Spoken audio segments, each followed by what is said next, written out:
נשמה! יואו! איזה דבר! שלא יהיה להם לאן לחזור!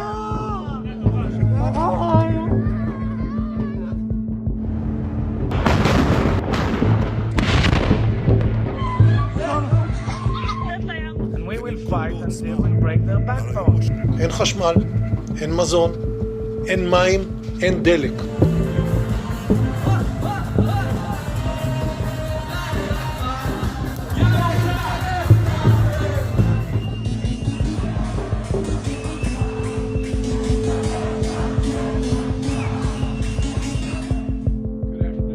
The United States stands with Israel. We will always be there by your side. We are attacked by Israel at the hospital. استهداف الآن.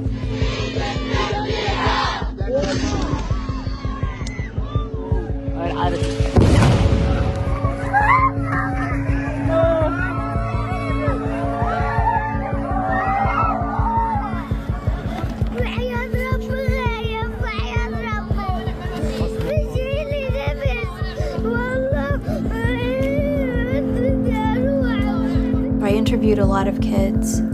Some of them told me that they just want to die, but they want to die in one piece. They're scared of being shredded.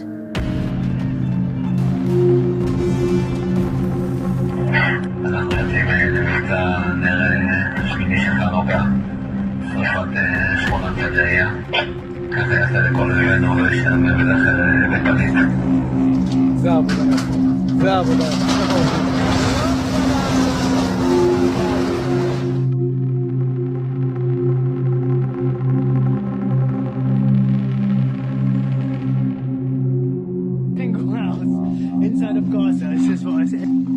Stuffed to the brim, look at that. Regarde, je vais montrer son dos, tu vas rigoler, regarde. Ils l'ont torturé. On va faire parler. Torture is one of the most serious international crimes. Very often, though, it's difficult to get evidence. This kind of material, where you have persons on camera admitting that they have participated in torture, would be very useful to any investigator or a prosecutor.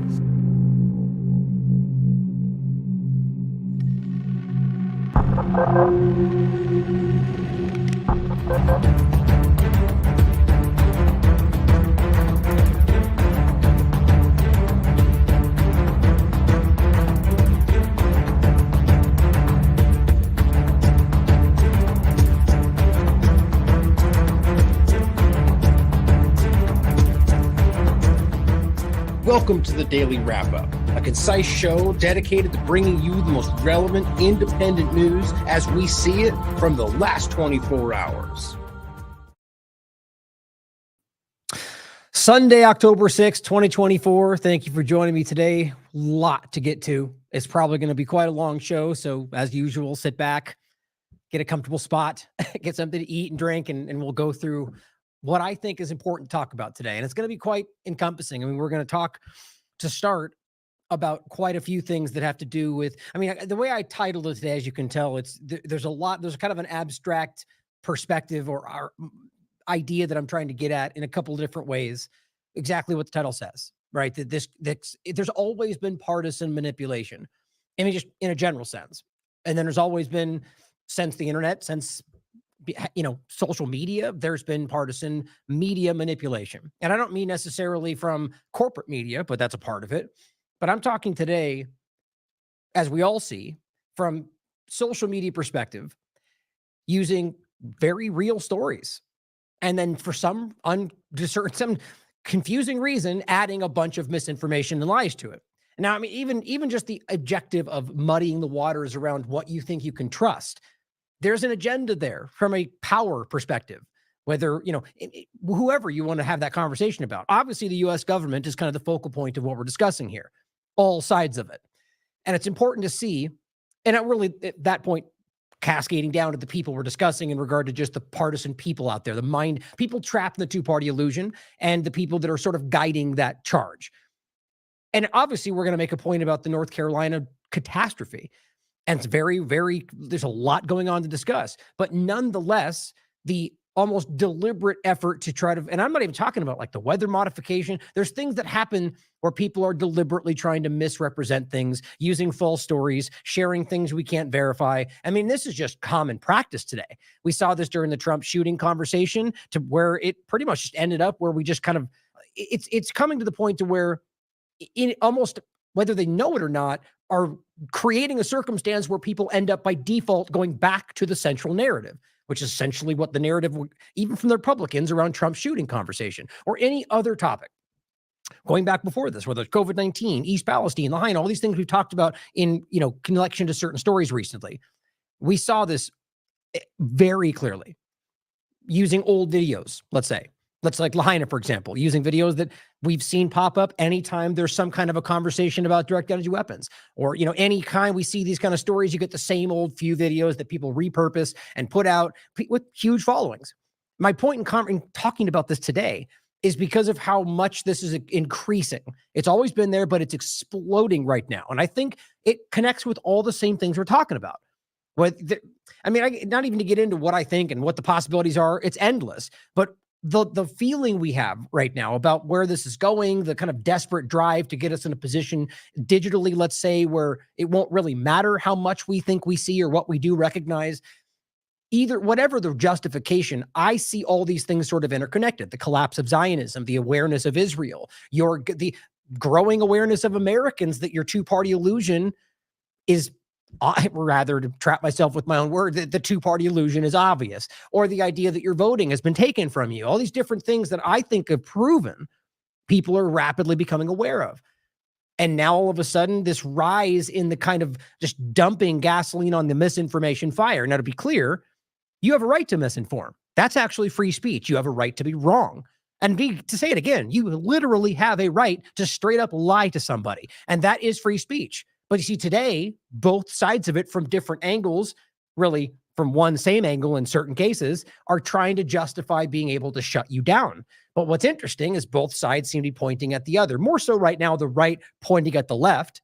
And my thoughts about how that illusion plays. And I think one entity is really the driving choice selection for what's coming. But you can decide for yourselves whether that's the case or not, or why this seems to be happening. But it lines up for me why it all seems to drive in one direction right now. But either way, it's important to see that both sides, for the second part of the title, are without question driving to be able to censor your speech, or even talk about Second Amendment conversations. All these things are generally there from both sides, from different angles. And I think it's important for those that are becoming more aware of this, who maybe you still think that voting one way or the other, or voting in general, and I certainly could be wrong. Maybe you think that's the case. Those people are still starting to recognize these problematic things. And that's why the team sport politics, partisan sphere is kind of losing its mind around a lot of this stuff right now. Kind of irrationally so, and that's causing more people to become aware. So I really want to go over this today, and of course it overlaps with Israel, it overlaps with foreign policy in general, it overlaps with internal domestic politics and policies, and I think right now it's becoming impossible to miss. Now, obviously, I started with that clip. That's a clip from the Al Jazeera documentary. There's about 3 really great documentaries that are coming out, and I think one more, I believe, if not already, Gray Zone was working on one as well. Some of them centering around October 7th, but most of them just generally about the genocide that we all, without question, know is happening, despite the people lying about it, and the partisan people refusing to acknowledge it, maybe just out of desperation, self-preservation. But like I said, within that first part of the conversation, I want to go over specifically some of the things I'm seeing through North Carolina, and really highlight. And really, it's not just that's Tennessee; it's the hurricane and the lack of concern for you from your government, the lack of, where your money goes. The point is that we can all recognize there's definitely a problem here. And I think the interesting part of it is that instead of recognizing or addressing the real problem, even if there are bigger manipulations, like I always say, the partisan mania causes that to never change, even if that's not their intention. My point being, if we're focusing on these other stories, let's just even say these are verifiable conversations. In some cases they are. What happens is that gets all the hype, more gets added to these other stories, almost deliberately false, even if the story's true, adding and padding all these different narratives, and it spins out into 14 other things, and we miss the provable most important part, that your government has failed you. There's a great documentary I'll point to today, or part one, or just an episode, I guess, from True Stream Media, just making a really great case about, I mean, they're not even saying it deliberate, like explicitly, but if you watch it, it's very clear. The point is, I mean, malfeasance. Your government is almost deliberately, whether through financial financial drive or something more nefarious, letting you down. And if not deliberately causing destruction and chaos. I mean, either way, that has to be the immediate point we go at, even if we are getting to other things. Because if we don't, like with every other conversation, like we just mentioned, East Palestine, Lahaina, they never got accountable for that. They were never held accountable. Norfolk Southern, Alan Shaw himself, never got held accountable despite the provable lies. Or Lahaina. There's so many different provable things. They should be in, many people, from local to even the highest level of government in Lahaina, they should be in prison right now, as far as I'm concerned. And there are also, as you guys saw us discuss, other very crazy things around that deserve attention as well. But because that got all the focus, many of which got, like I said, spun out into things we couldn't verify, nothing ever really happened about that. And I want to make that a point about this today. And then the larger conversation about what's going on. We're going to follow up on Lebanon, Gaza, Iran, and the spinning out of control feeling that this has right now. And that's not some irrational thought. I mean, whether this is an agenda or not, it is shockingly clear that this, with one wrong step or one deliberate drive from one deliberate entity, this could end up in, I mean, it's funny how we're talking about this like it's not there. This is a literal world war playing out in front of us. And that's not just like hyping some new idea. By every single metric from any previous discussion of a world war, 1, 2, whatever the metric they use to deem those world wars, we have long surpassed that. I mean, since the war on terror, or since 9/11 beyond, these things, there's been multiple nations involved in conflict, which is ultimately what that means. It's just, we just don't want to call it that, which is interesting. My point, though, is that this could spin out into something that is beyond what we've ever seen. And I'm very actually worried about that because of things like the Samson option, or the reality that these groups are clear about what they would do in the event that they see their own power receding in a way that they couldn't bring it back. And I think that's where we are. And we're alarmingly seeing that the U.S. government is just, I mean, I don't know why it's taken many people this long to see it, are not even remotely what they've ever pretended to be. That doesn't mean individuals in certain cases, but I'm talking about as a whole concept right now. And I maybe going back to the entire time frame, but right now for sure, it is not what we are told it is. They are representing themselves to be the villain of the world right now. And that's not an opinion.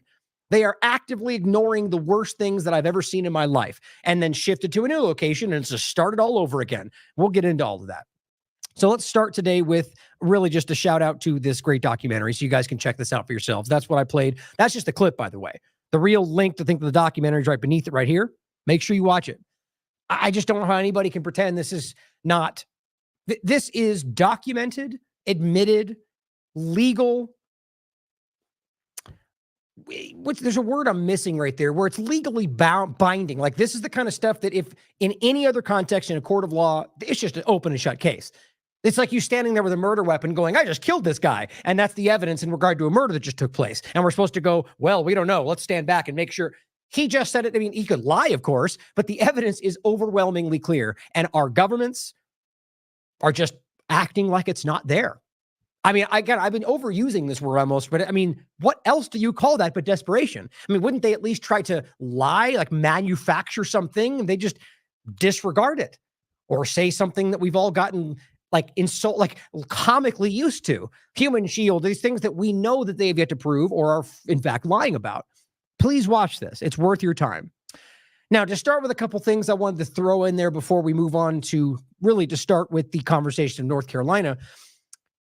This is something Tinfoil Hat Girl shared with me, kind of tagging Scott C. Smith right there, which, by the way, you should check out because he's the one I'm hoping will check out this location if he's got time, but there's a lot going on. He was the one that really was exposing a lot of what happened in East Palestine. Now, this is from Brad Nitz, and he posted, he's a meteorologist, chief meteorologist in Atlanta, WSB TV. He posted this on the 2nd. Now, if you remember, we just talked about this. Specifically, there's 2 locations. We talked about another example of Ohio for styrene, but it seemed to dissipate reasonably quick. At least it was less concerning than the other one, so I wasn't paying attention to it as much. But this one was from Georgia. And I was simply asking, is this East Palestine 2.0, if not worse? My honest opinion, which always is what I'm giving you based on the facts in front of us with the research we've seen around chlorine and just how the dioxins are formed, this is almost a no-brainer that this is worse. Here is the actual fire we're talking about, the one on the left. This was a chemical location that produced primarily chlorine, but other things that seemingly no one was ever going to tell us about, and still to this day, I guess they haven't. But it was going on for days, and there was states across. There was smoke and ash falling, and the bottom line is chlorine itself is the primary factor. The study I showed you in this episode was that it's peer-reviewed. Was that chlorine was the factor. The rise and fall of chlorine in this situation dictates whether or not there are more or less dioxins. This was chlorine was the primary thing that was burning amongst whatever else. So it's without question, dioxins were produced, and I don't know how, because vinyl chloride was what burned in East Palestine. Then we're talking about specifically chlorine. The chloride and the chlorine aspect of that was primarily the problem. Now we're just burning chlorine along with whatever else for days, and no one even mentioned the word dioxin. You know how long it took them to talk about dioxins in East Palestine? Because people like us were jamming it down their throat, and EPA had to act like they didn't even know what it was for the first couple of weeks until they were forced to acknowledge it. I mean, God, crying out loud. We live in just be hyperbolic. These people are not trustworthy. That's a nice way to say that when you can watch them ignoring what they know is there and have covered up for decades. They don't care about you.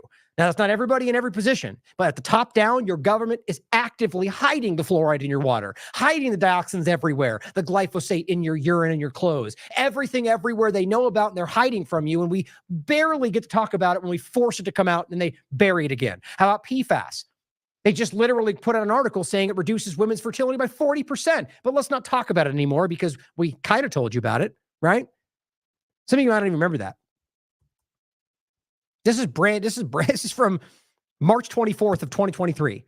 Exposure to PFAS, which by the way is all over the place. That was one of the things in East Palestine we were highlighting, or otherwise known as forever chemicals, can reduce women's fertility by 40%. One study finds.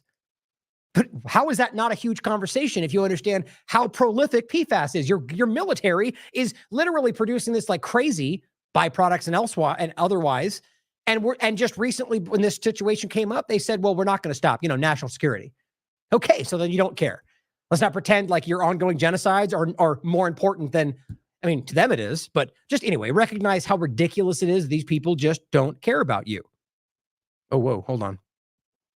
I forgot to bookmark all these tabs. That would have upset me.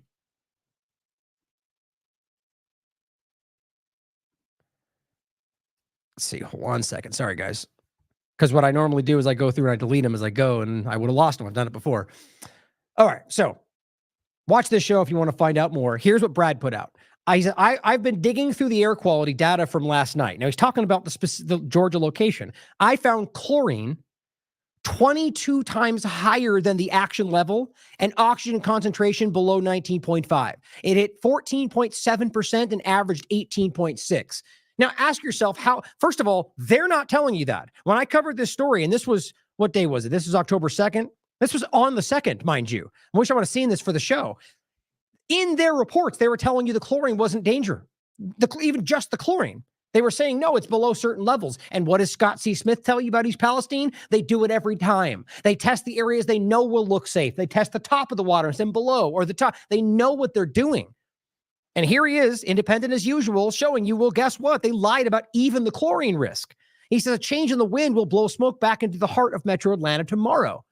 But then the part I'm getting at is this, that's the chlorine that didn't burn, and it's dangerous. What about the dioxins, which are the most dangerous thing on the planet, chemical-wise? I just don't know how that's not happening. Same old story. I guess it'll be left for the TLAV audience to understand. Well, we'll have to hope that Tucker or Alex will give you a fraction of the story and lie about it at the end, and maybe we can get something to happen. But it's too bad that we can't have real change when everybody else sees it. You get the point. It's infuriating that we can't get these things to shift unless we get liars to start giving you part of the story. But that's the kind of part we're getting at today, that we live in this controlled construct, and it's time for us to change that. Now, another random point I want to include, Kevin McKernan pointed this out. Looks like this is a Massimo account, which is an engineer, I guess he's got 2 million followers, simply saying, using the CRISPR technique, it's possible to genetically modify mosquitoes, which you all well know, by disabling a gene in females so that their proboscis turns male, making them unable to pierce human skin. Well, if you've been watching TLAV, you would go, well, that's not the full picture, is it? Well, Kevin points out, looks like a great way to, and he's great point, by the way, looks like a great way to evolutionarily pressure males to pierce human skin cells. And then what happens? Right? Because that's what logically would happen. It could take thousands of years, but evolution eventually would probably kick in, because it's like, what's that old statement? I think somebody posted it down here. Oh, life finds a way, from Jurassic Park. It's actually pretty accurate. But it says, just because we now know how to do it doesn't mean we can predict the outcome. I just want to include this so that you guys, if you didn't see this, that you remember. I said it's also already verifiably having the opposite of the intended effect, which is, as the tetracycline, both in the bait they use, and as far as I can tell, they still do. So which tells me they know what they're doing, but the tetracycline in the bait they use and the pesticides they later use to, quote, kill them, actually, science I've gone over, peer-reviewed and otherwise, show you, cause them not only to not die, but actually grow stronger and more resistant. And I've covered this explicitly. This is a Nature study. This is from this one's from Oxitec themselves. This is not some hyperbolic conspiracy theory. This is directly from their own literature. And it explicitly tells you that when they first did this, and this is Oxitec, this is Bill Gates, this is the whole thing that most people pretend is a conspiracy theory, genetically modifying mosquitoes. They use the tetracycline, the bait, it caused 15% of them to not die. And that means they then spread the gene that allowed them to so this has only grown. This is all in the research you can read. Over time, this has only gotten worse. So more by more, they become more resistant. They just keep doing it. And then they spray pesticides, which I've proven via the peer-reviewed studies around these things, that actually cause the population to grow. Yet they still do it. Whether that's because the actual overlap that's in it, or the fact that it kills the surrounding basically kills the predators that would later eat them. And then knowing that they're not really dying from these things, it only grows, then the population that kills them goes away as well. Not to mention about the pesticides actually hurt your family, hurt your environment, hurt the fish in the water. We've gone over all of this. Obligatory pesticide spraying in New York City. We've covered all this extensively. Here's U.S. government's toxic pesticide program seems deliberate. This is an article we went over. Curfew, this is recent. The curfew in Massachusetts was due to suspect mosquito EEE risk, and we showed you how it tied directly back to exactly what we're talking about, or just the overarching point. And all of this, look, anyone that knows this show would already know that I wouldn't just point out some unverifiable concept. These are facts coming from peer-reviewed research, coming from scientific models. In this case, a deployable mosquito tech, which this was a peer-reviewed study, that was talking about the work they were doing, that can execute, incapacitate, or vaccinate. Now, it's the flying vaccinator conversation. What's funny to me is you mention things like this, and people that maybe have never seen this show or don't know, they go, that can't be real. That's fake news. But then when you show them, oh, well, here's a science.com study, researchers turn mosquitoes into flying vaccinators, and still they probably reject it. But the point is that it's because they want to. Hopefully they're listening and go, oh, wow, there's facts behind this. Let's investigate. Bringing it back to the point, though, this is from 2023. The last point that I'll include, since I'm even getting into it, this is ongoing, guys. I said, are you aware that GM mosquitoes released in California and Florida and elsewhere, by the way? Texas is one of the places that I can't talk today, verifiably have released them. Are you aware it's an ongoing experiment? This is an experimental use permit that was extended in May of 2022 to release these mosquitoes in open populations in California and Florida. And I showed in this recent show right here that they extended it again. It's experimental. So they're releasing these things to see what happens. You are the control, or rather just the test subject. That's always how this goes. So I want to include that. I went longer than I needed to on that point, but obviously I find this to be important. And it just shows you that these are the 8 agencies and the groups that are supposed to be protecting you. They're using you as test subjects, or they're too dumb to know, which is pretty scary. I'll include this one too, since I brought it up. So on that note, let's get into the conversation of really partisan manipulation, or just not deliberate sharing of false information because you're choosing to not do your due diligence. Let me say something very clear before we get into this. Look, if you're an average person out there, like I said, free speech, you have a right to share whatever you want. I'm not saying that you're some kind of arbitrary line where you're not allowed to do it without researching. What I'm saying is that if you're going to share these things as if it's fact, then just recognize that it's very irresponsible of you to do that without actually doing that research. Just because this guy said on his show, or here's a screenshot from somebody I like, I'm going to repackage that and say, this happens constantly. And on top of that, I will guarantee you there are bots, there are organized efforts to seed that into the conversation. And I know we all see it. I know we all sense it, but I know a lot of us see it. It's really clear. And so what I want to point out to start, before we show you some of the things that I want, really, ultimately, the deeper conversation of what's going on. If you haven't seen it, we already discussed a lot of it in the last show on lithium and BlackRock, which I'll make a point about. I'm not going to get into it as much, but this I want you to check out. This is a 47-minute part 1. So it is really a documentary, part 1, from True Stream Media, that does an amazing job breaking down what I think is the most important part of this right now, which is the obvious reality that, and again, they do a great job. It's not unique to right now, which is what most of the partisan field wants you to think. It's because of Biden. No, this has gone on for decades, regardless of the administration. And a lot of this stuff has. And the point is that they don't care about you, Katrina, or anything else. It's obvious. Their actions are always about profit, about minimizing liability, and they just don't. I mean, I'm willing to bet you if it happened in Martha's Vineyard or something, it would be quite a bit different, but not when it's the average person. I think that's important to think about. But on top of it all, even people with good intentions are sharing things that are, I think, meant to manipulate you. Now, this is somebody, I mean, it doesn't even matter who it is. I'm not trying to call anybody out in particular. It's really just about people that the information that's circulating. And it simply says, are you really awake? And it's talking about the idea of the storm being manufactured, which, to be clear again, which I've gone over forever in this show, going back a decade or more. And recently in the last show, I touched on it as well. Weather modification is real. There's no way, if you deny that, it's like pretending that geoengineering is the same conversation, but pretending that some of these things that we can prove that they're actively using programs for, giving you announcements about, are somehow still fake.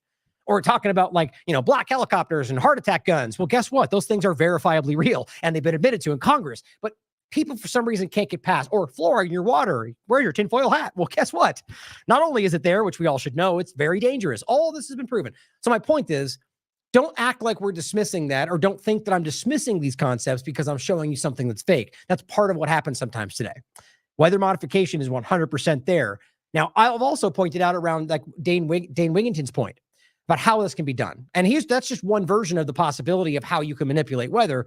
I just have yet to see the verifiable evidence that, one, the things he's discussing have been seeded into the area, which there's so much information flying around. If it's there, send it to me. I'm not disputing it, but I just haven't seen it. So therefore I can't say that I can prove that it's actually happening in this circumstance. Certainly possible.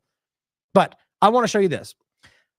This is going around, which is just in and of itself seems so funny to me. Alexa calmly tells stunned Americans Hurricane Helene was artificially created. Okay, so first point, when in the hell did we start pretending Alexa was some kind of a definitive source?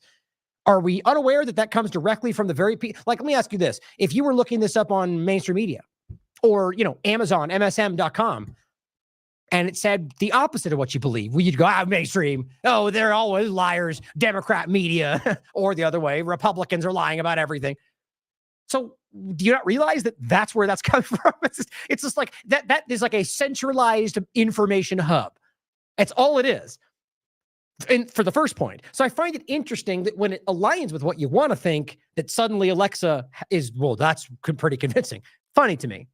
The other point, well, actually, let me play it first, and then I'll tell you why this is very obviously not what it appears to be. Hey, Alexa. Did the government use cloud seeding for Hurricane Helene? Yes, the U.S. government did use cloud seeding during Hurricane Helene. Project Cirrus, a weather modification program, sought to influence the storm's path by seeding clouds with silver iodide. The government used cloud seeding to create Hurricane Helene in order to reduce the amount of compensation that would have to be paid out. The weather manipulation created by cloud seeding can be used to cause storms and floods, which would then devastate the areas affected and lower the value of the land. Wow. That's pretty damn specific, isn't it? Like straight up to the lower compensation for the lithium. Okay. That certainly could be. Maybe that's just Alexa just tapped into some source that, so what's funny is, what are we thinking this means? Let's just say for fun, for conversation's sake, this is real. What does that mean exactly? So the government had some source out there describing their secret sinister plan and they forgot to delete it, right? I mean, how do you think that lines up? Where are they pulling this from? Okay, well, so the argument would be from just available information, right? That's what these AI or whatever we're calling this is supposed to do. It scrapes the internet. Okay. Well, that would mean simply that could be literally anything that said that on a website somewhere, and they go, well, this is what that, which is one thing we actually see in this, where a lot of times it's like, and that's the next one, in fact, where it just says, Alexa, was cloud seeding used for Hurricane Helene? From egettalk.com. To reduce the amount that can be paid out as compensation, Hurricane Helene was then artificially created, just like cloud seeding used to control and manipulate the weather, to flood and devastate those places and crash the value of land there. Like, what's funny is it goes far beyond even remotely the prompt that they're giving. Like, why don't you just get into some, over and just, I mean, the point is that I don't see it it's being possible that would go that far with that answer in any sense. But either way, first of all, cloud seeding is not the same thing in most conversation. Well, it's not even, cloud seeding is something that if you understand, even in the conversation of geoengineering's fake news, that has always been admitted. That's the middle part of that conversation where you go back 20 years ago and you'd say, geoengineering, oh, that's cloud seeding. That's been around forever. Which it has, and it's been, but so is geoengineering, and they just pretend like that part's fake. So all that's being said, what I find interesting about this is that, so it's not just, yes, cloud seeding is real, or yes, this was manipulated, which would suggest that they somehow have a source that we first would find credible. Second, that the government would have a source published that says they did this, because you realize that's where that would have be coming from. But on top of that, that ultimately we're talking about the extended answer. Well, they asked, is it cloud seeding? And they went on to be like, to lower this because of that. And goes, it doesn't make any logical sense. But I want to make sure you understand that even if you think this is real, Alexa is easily prompted. You can make it respond in the way you want it to, including repeating preset prompts to questions. That doesn't mean we know that's what happened right there, but it could. You could literally prime this thing to be like, here's the prompt, and here's what I want you to say. As it says down here, by combining these features, you can create a seamless and personalized experience for users, allowing Alexa to repeat preset prompts to questions as needed. It gives you the example of saying, like, so your nanny comes over and you where's the keys? The keys are there. But it's the same concept. You can give it a prompt. Here's the question, and it will respond the way you want it to. Okay? It's amazing that people can't just look this stuff up. And here's another example. How to get Alexa to answer certain questions exactly how you want it to. The bottom line is it's easy to manipulate. And here's the other one, same thing. I asked my daughter's Alexa this question. But overall, I think what's funny about it is even if you think that that's a valid response, where do you think that information is coming from? And why would you think that that's a credible response? Oh, and that's what I was going to say about the other one is that, as you can hear in the beginning, it says based on this website. Alexa, was cloud seeding used for Hurricane Helene? From egettalk.com. So from, Ego Talk, whatever it said. So it's going from this website. Well, is that a definitive website? Is that just a random blog where somebody wrote out what they thought?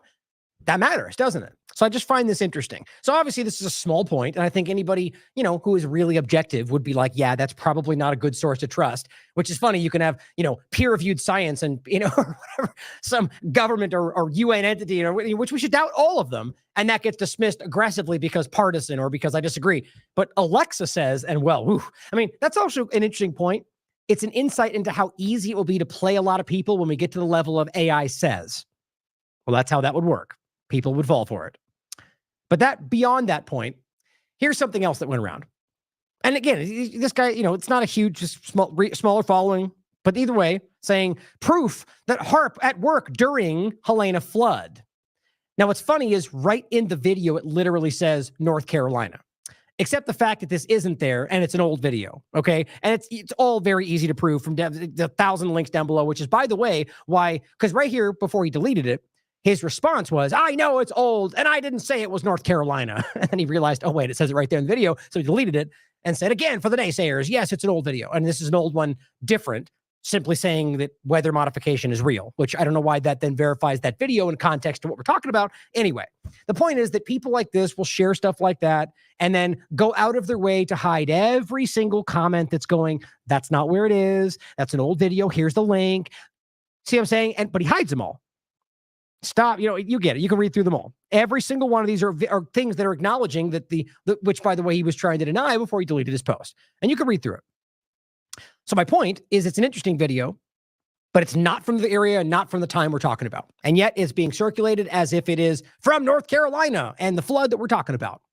See, maybe it's not even intentional, but it's happening. I just want you guys to be aware of that. But the thing I'm highlighting today is not that it's there. We know it's there, but that it is on overdrive. And I'm thinking part of this is not average people that just share without checking, but that it's being seeded into the conversation. Maybe not even about this one topic, but to get to a point to where we ultimately, almost inadvertently, unconsciously check out back into kind of more central data sources. You see, I think we're being engineered all over the place. So here's another example and the other point I want to make. As we mentioned the other day, this person says, what kind of government lets FEMA, and he writes this number of $640 million on criminal illegal aliens in 2024, and now has no money to help Americans who lost everything. Now, it's a very dishonest way to frame that, okay? Because, well, I guess you could argue that that's the one thing you disagree with, right? So the point is there's a lot of other spending in the billions, close to trillions we're talking about. As you know, Ukraine, which we'll point out next, this crazy amount of money. Israel, which I argue, despite the numbers we're seeing, is more for a lot of reasons, not to mention, least of which is that it's been going on for a long time. $4 billion a year that we know about. But my point is, one, first, to make this point clear, because I know it's going around with Kamala Harris too, if there's a person who's here illegally, however, whatever the context, yeah, technically that makes them a criminal because they're breaking the law. But how it's being framed is that these people are rapists and murderers and they're all criminals. Well, obviously there's nuance there, especially since on top of that, which again, I don't agree with, they're waving their magic wand and saying, I'm the president or the vice president, and I'm saying you're now legal. And even though you may vehemently disagree with that, it's the same as Trump pardoning somebody with a wave of his hand. So they can do that.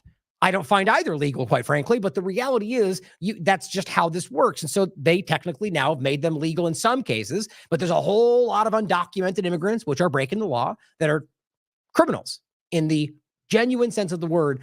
But most of those people, as far as I can tell in my experience and my research, are just families, random people who are just struggling largely because of U.S. foreign policy, just like we're going to talk about later in regard to Lebanon or anywhere else, where millions of people are flooding into Europe and the United States. And 30 seconds from now, you're going to hear them blame them as the problem, despite the fact this is exactly what your government has funded, both sides of it. But I just want to point that out, that this is the number and the hype about this point is very partisan. But that's your prerogative to care about one more than the other. But the numbers I also know are very much manipulated. My opinion is that we should care more about the reality of illegal ongoing wars, whether Ukraine or Israel or anything. And by the way, this is a point, I think I have it right here. Yeah, I'll get to it in a second. It's about logical consistency about whether it's money for Lebanon or Gaza or Ukraine or Israel, right? If we're going to gripe about one, then all of them should matter. And also I'll get to it in a second. But so this person does the same thing, showing you this. And this is an important point, because it's very obvious to see that they give people in North Carolina and other suffering areas $750 or whatever it ultimately amounts to, because it's probably not even that. And of course, the point from seemingly the Republican side of this conversation will weirdly make this point only about Ukraine and just omit Israel as always, which is just, again, it's a level of dishonesty. Now, that's not necessarily, I shouldn't say dishonesty, because again, they can care about one, not the other. But my point is, it's not logically consistent. Because it's really not about what one you believe in, right? It's about the fact that we're spending money on foreign conversations or agendas than Americans. So if you are like, okay, I'm good with Israel, but not Ukraine, that means that you care more about Israel than the people in North Carolina. Just be honest about that. But you don't want to say that because that challenges this point. But you see, there's that. See, I would argue that's dishonesty, plain and simple.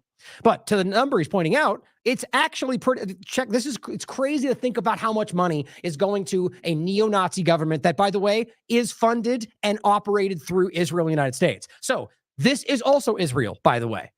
Congressionally approved Ukraine aid totals $175 billion. I mean, even just the general point of how many Americans are struggling in this country, can't find food in certain times, can't find employment, can't find homes.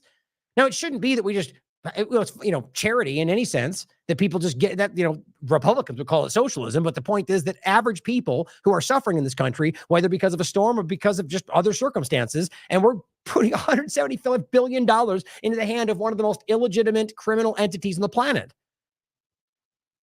And at the time, half of this time period, it's actually illegal for them to do so, just like it's illegal for them to fund Israel because of many laws, international and domestic. So that's wild in and of itself, but it needs to apply more than just this one location. But I just want, and again, I want to stress the point that the Azov movement, which again, despite all the narratives, is the leading entity. It's part of the government. It's part of it is the police force in most cases. They are driving the bus. They are funded by Israel and the United States. This is just the article I tend to show because it's easy to digest. It's from 2018, where a group or rights groups, probably B'Tselem, I'm guessing, it doesn't matter. Rights groups are saying they demand Israel stop arming neo-Nazis. And they're talking about the Azov movement. Azov militia, right there. And again, if you understand this, if you followed our work, this is not just a little casual funding. They created this group with the CIA, really, going back a long way. Or you could argue the CIA created it and Israel has been using it, however you want to look at it. But they are a part of this. So when you're funding $175 billion to Ukraine, you're also funding Israel's agenda. That's important to recognize. But here's the point that Jason put out a clip about my conversation about that point about $750 and funding. But he points out the contradiction. He says the right has been quick to call out the hypocrisy of sending billions to Ukraine while offering $750 to Americans, yet oddly silent when it comes to billions sent to Israel. Why the double standard? Well, you all know. But that's not what I wanted to show you this for. This was the point. This person points out we cannot ignore, and my personal opinion, that she's coming at this with good intention. We cannot ignore some more sinister connections, like that BlackRock through Albemarle is opening lithium mines. That's not true.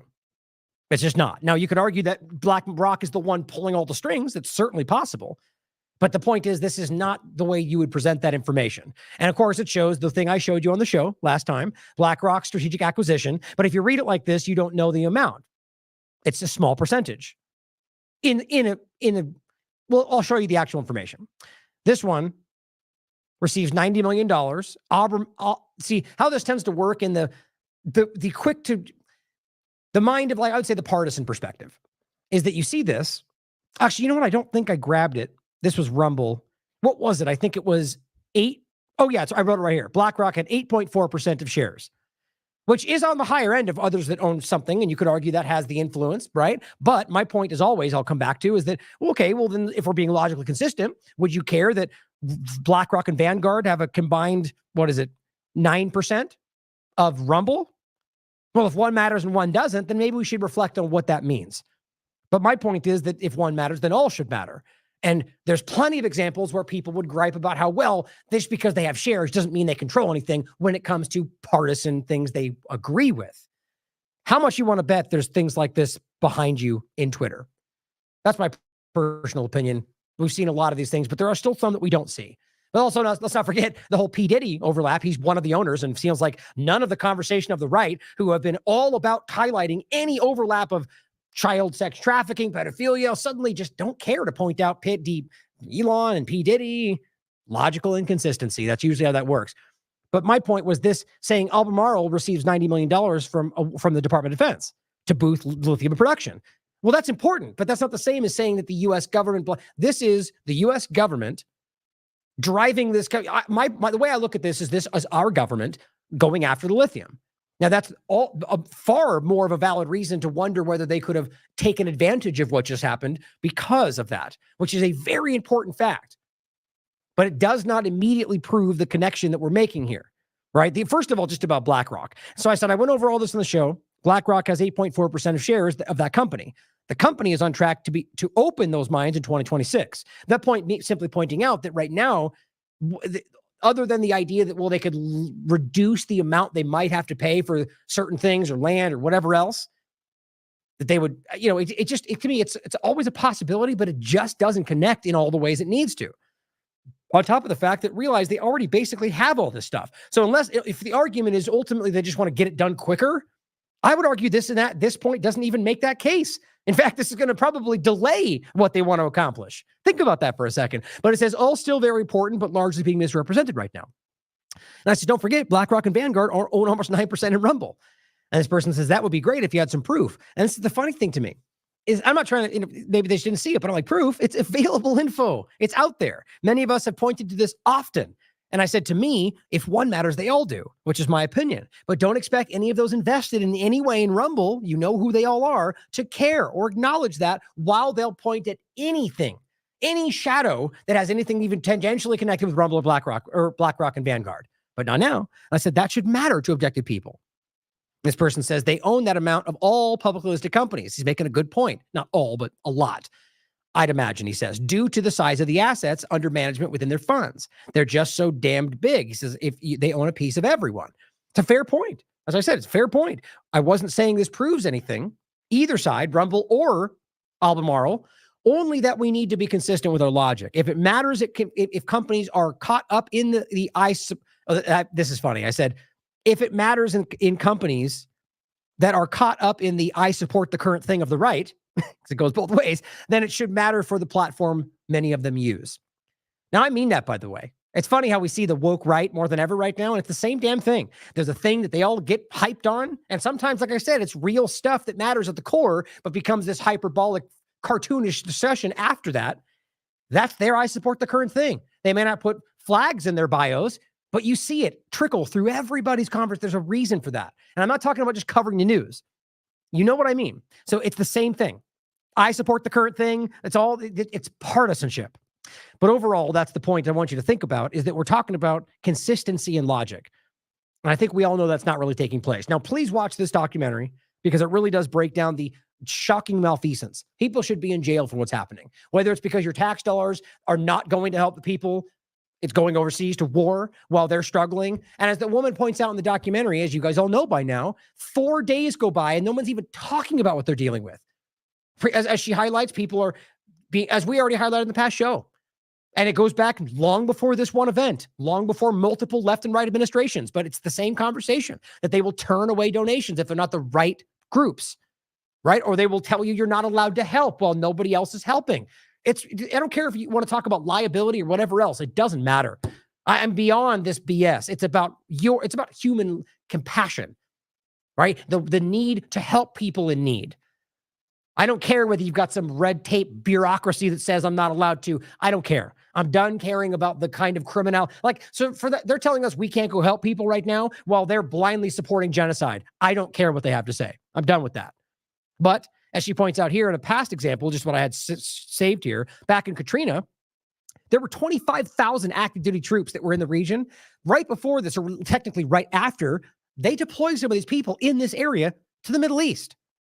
And on top of that, her point is ultimately what else are they doing? Why is nobody helping with the troops that were available? It's wild. Watch this, and there's part 2 coming out. Now, I want to show you a couple other clips that I think are important just to show you that real point. Here's a person who verifies his identity, shows his YouTube channel on his truck so you could verify that he is the person he's saying it is, which I find important right now. That's also what happens is, right, we all know this in any conversation, especially when it becomes hyper-partisan, which everything seems to these days, you get people that will lie.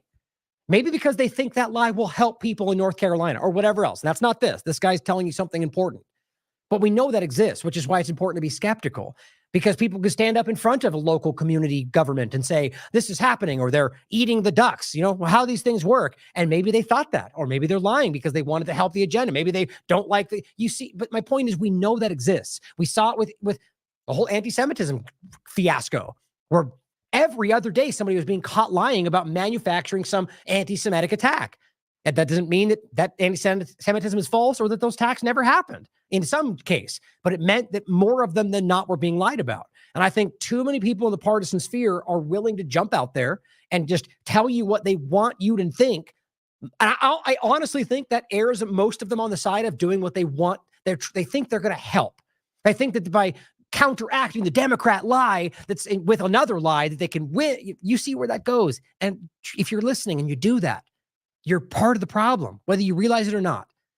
And you're honestly part of a larger problem that has not two-party. It's a two-party illusion. It's about creating inconsistency, muddying the waters, right? If everything is false all the time, then and like I said, it's always a combination of 1984 and Brave New World. And it's literally where we are right now.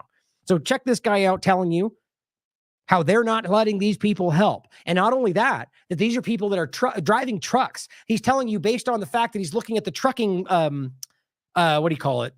Where you can look to see the available jobs. And even right there, question whether he might be lying about that. I don't think so. My gut tells me he's telling you the truth, but that's where we have to be right now. That they're not allowing even trucks to come. Nobody's shipping anything in. And they've got things to be shipped in. And I get it with the roads, and True Stream Media does a great job breaking this down. The roads and everything else, it actually is kind of crazy. Like how fast this happened and the fact that it's never happened like this before is one more reason why I'm like, okay, the weather aspect is something we very much need to consider. But the point is that there's also a level of this where you kind of go, yeah, it is actually that difficult. And I'm not trying to give anybody a pass because my opinion was already stated. But at some level, it can't just be all in one direction. We have to be objective, and there's nuance here, right? So listen to what he's saying. People in North Carolina, you deserve to hear this. I'm a truck driver, all right? I have a 53-foot step deck. I've been trucking for about 2.5 years. I have a YouTube channel. You can verify that on Babyline Hotshot. Usually in a disaster situation, it is payday for truckers. We look for that hurricane. We look for that ice storm. There's generators coming to you. There's stuff coming out of military bases. There's excavators, skid steers, bulldozers, tree trimming equipment, pumps, like water pumps to pump water out of places that have been flooded. There's no loads on the load board coming to you within 125 miles of Asheville. It's called Truck Stop. This is where I find all my loads. Chicago, Illinois, up at the top. Within 250 miles of Chicago is where I'm gonna pick up. The second is the destination. So it goes origin, destination, watch. See, drop off location. Let's do city, North Carolina. Click it, boom. All right. These are all $1.40 a mile loads, $1.39. That was posted yesterday. I mean, there's nothing. I mean, and look, even if you think that that's simply due to the roads being inoperable, which is an obviously valid point, or anything else, the point that everybody is making is that they're in the documentary from True Stream Media. There's private helicopter pilots who are actually helping, but they're stopping them, who are trying to save people. Or what about the drones or any number of things? They just aren't. There's no logical reason why that stuff's not being used. Now, as of right now, maybe it is, but last I checked, these things were not there. And this has been days where people have been suffering.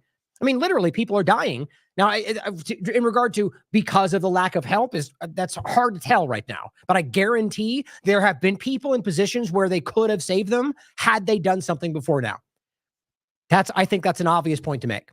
Now, you can decide how and justifiable actions, but for me, I mean, it's like these are what these groups are there for, or at least as we're told. And every time these days, whether it's a disaster like this or some kind of a medical conversation or whatever we're talking about, they continually prove themselves to be more in line with their own protection and some other government agenda than ever doing what they even pretend their job is everywhere. And I know we all see that. That's not some hyperbolic conspiracy theory. It's obvious, and we keep seeing it. Now, the real question is why. Now, right now, the partisan game is to point to the other side. But if we have a brain, we can see that it goes back long before or over multiple administrations. So it's not a partisan game. Because guess what? There is no partisan. It's just your government, guys, and they don't care about you. There's nothing. These are loads that you wouldn't even, nobody's taking them. They're just on the load board. They've been on there since yesterday. You can see, right? Let's type in a different city. That's from Chicago. Maybe Tennessee, maybe Nashville is closer, and they'd send resources from Nashville, Tennessee. Nashville, Tennessee, within 250 miles of Nashville, to Asheville, North Carolina, within 125 miles. Let's see, that's it. That's all the loads. That's all the loads that are 28,000 pounds and less. I'm not a conspiracy theorist, but I mean, what the hell's going on here?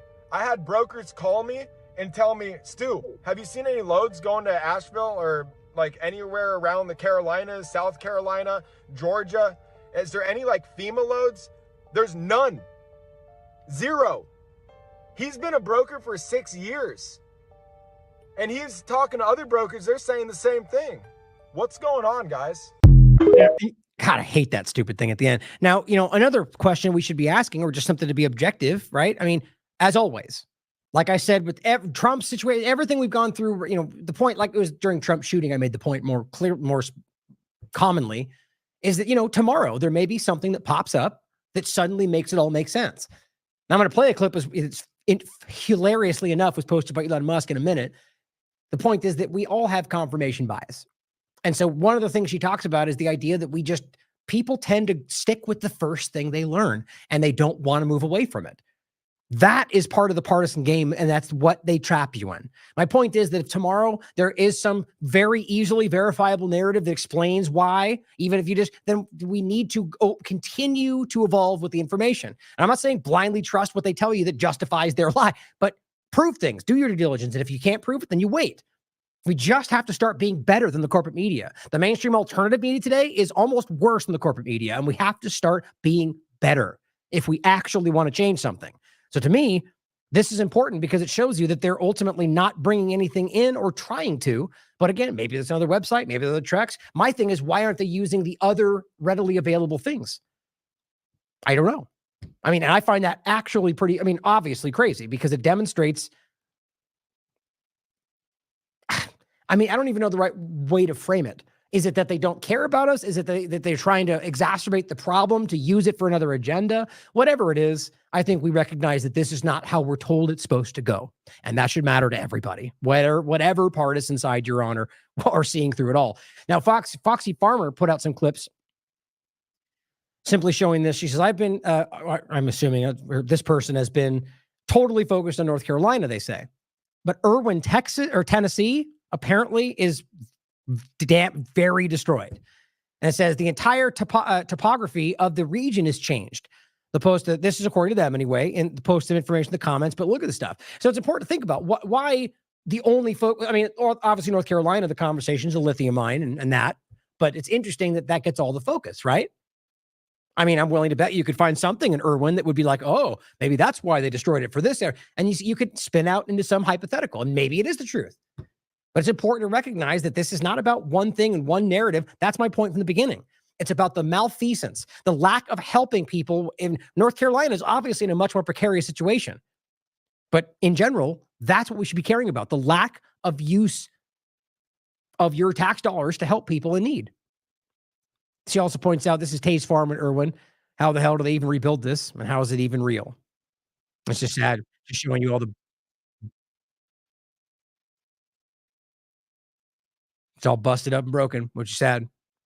Now, lastly, in a point, just in a same general point about the partisan game, this person puts out a very important post saying urgent call to action. Of course, this is my point. This is what I'm making a point about. Stop the Biden-Harris Forestry Service. But it goes on to make an excellent point about, just to sum it up in general, about them labeling their cattle as, what's the word they use? Unpermitted, unbranded. And just because of bureaucracy and red tape. And whatever you think about the legitimacy of why you need to do what the government tells you with your livestock, whether that's vaccines or branding or whatever else, the point is that it really does come down to a point of freedom, of liberty. And to me, it's unconstitutional, right? Whether we're talking about the Forestry Service or the Bureau of Land Management in general, we're talking about an illegitimate, unconstitutional entity. Realize they own land. The federal government should not be owning land. That is, the federal government, in my opinion, in general, should not exist. Actually, if you know me well enough, you think I don't think any of it should. But in just a constitutional sense, the federal government in and of itself was something that the founding fathers did not, well, some of them did, but many of them pushed back, and that's why it started the way it did. I think we've rapidly lost it quickly. But the point is, she's calling out this idea, this point that they're saying we're going to take, I mean, it brings to mind like blanking on the name. The ranch, the important story that, the Bundy Ranch. So, because that overlapped with the idea of the cattle concept. That's where it really started. And then it was pretty much a similar conversation about the Bureau of Land Management. Anyway, to sum it up, the point is this is a very important conversation where they're trying to seize their land, seize their cattle based on this idea, or kill them should they not do what they're told. And to me, it's just more overreach of the U.S. government. My point was that this is a very important story, but like a lot of topics that are suddenly everywhere in the partisan sphere right now, not to imply this one, but just things that we see that just all of a sudden are all over all the big partisan channels. It's not unique to the Biden administration, as history easily shows. This is simply the illegal nature of the federal government, all sides of it. So I just want to make that point. Just check the story out. It's crazy. But let's realize it's not just Biden's administration. It's been going on a long time. This is one step after another. Now, one other point I wanted to make about that overlap of the Hurricane Helene story. And then I'll come back to this. This is not why I'm showing you. This is just what it came off of. And it's a point about Anthony Blinken acting like we're going to help the people suffering in Lebanon. It's like, you're just randomly suffering. Like you're paying for that to happen and then paying to help. It's ridiculous. But Indiana says, F them, and I guess Lebanon, innocent Lebanese civilians being murdered by your tax dollars, but F them over there. And they say, we have a war going on right now in America, which I don't necessarily disagree with, but it's a point I made with Dan. Like from a human perspective, objectively, what's going on in the Middle East is far more important in a world human sense than anything else I'm seeing. But you can make your own decision. From an American perspective, yes, I agree. That's why I'm talking about this. What's happening here? That's why I'm starting with the two-party illusion and all this before we even get to the Middle East, because I do agree from an American perspective that that's important. But I just don't know how we can pretend, especially since our tax dollars and our weapons and your government is funding and a part of this is not a side thing. Your government is committing genocide. And we're acting like that's less important. It seems wild to me that anybody could have that perspective, but it's your prerogative. But the point is, you didn't notice the attack on Florida. He's talking to me. Georgia, Tennessee, North Carolina, etc. And they're about to attack Florida again, which I guess, weather is going to be just there. It's all of a sudden it becomes any storm is now a manufacturer, which certainly could be, but the assumption is my point. But it says, wake the F up, Vagabond. Okay. I said, well, maybe you should pay better attention. Posting the show where I literally just talked about it 2 days ago about North Carolina. And I said, if I can care about both and discuss both, so can anyone. Your deflection is actually the problem. 100% mean that. First of all, this person, I don't even think cares that I wasn't covering it. They don't like that I'm covering Israel and Palestine and Lebanon. That's my gut instinct, but you can decide for yourself. Same thing I see happen to Kim all the time where they go, you're only talking about this. No, she's not. She's just not. And you're saying that because I think you're deflecting from the reality. Like my point is, how come you never want to talk about this? I'm talking about a lot of stuff. So I find it interesting. So first they're pretending either they don't know or they're pretending they don't know. And I think what the real thing is, you're trying to deflect from this story. We should care about all of it. It's all relevant, both for Americans, but just from a worldview as well. That's important to think about. Same thing here. Sarah Abdallah, Sarah Abdallah points out the bombing in Beirut. We'll come back to. This is also from yesterday.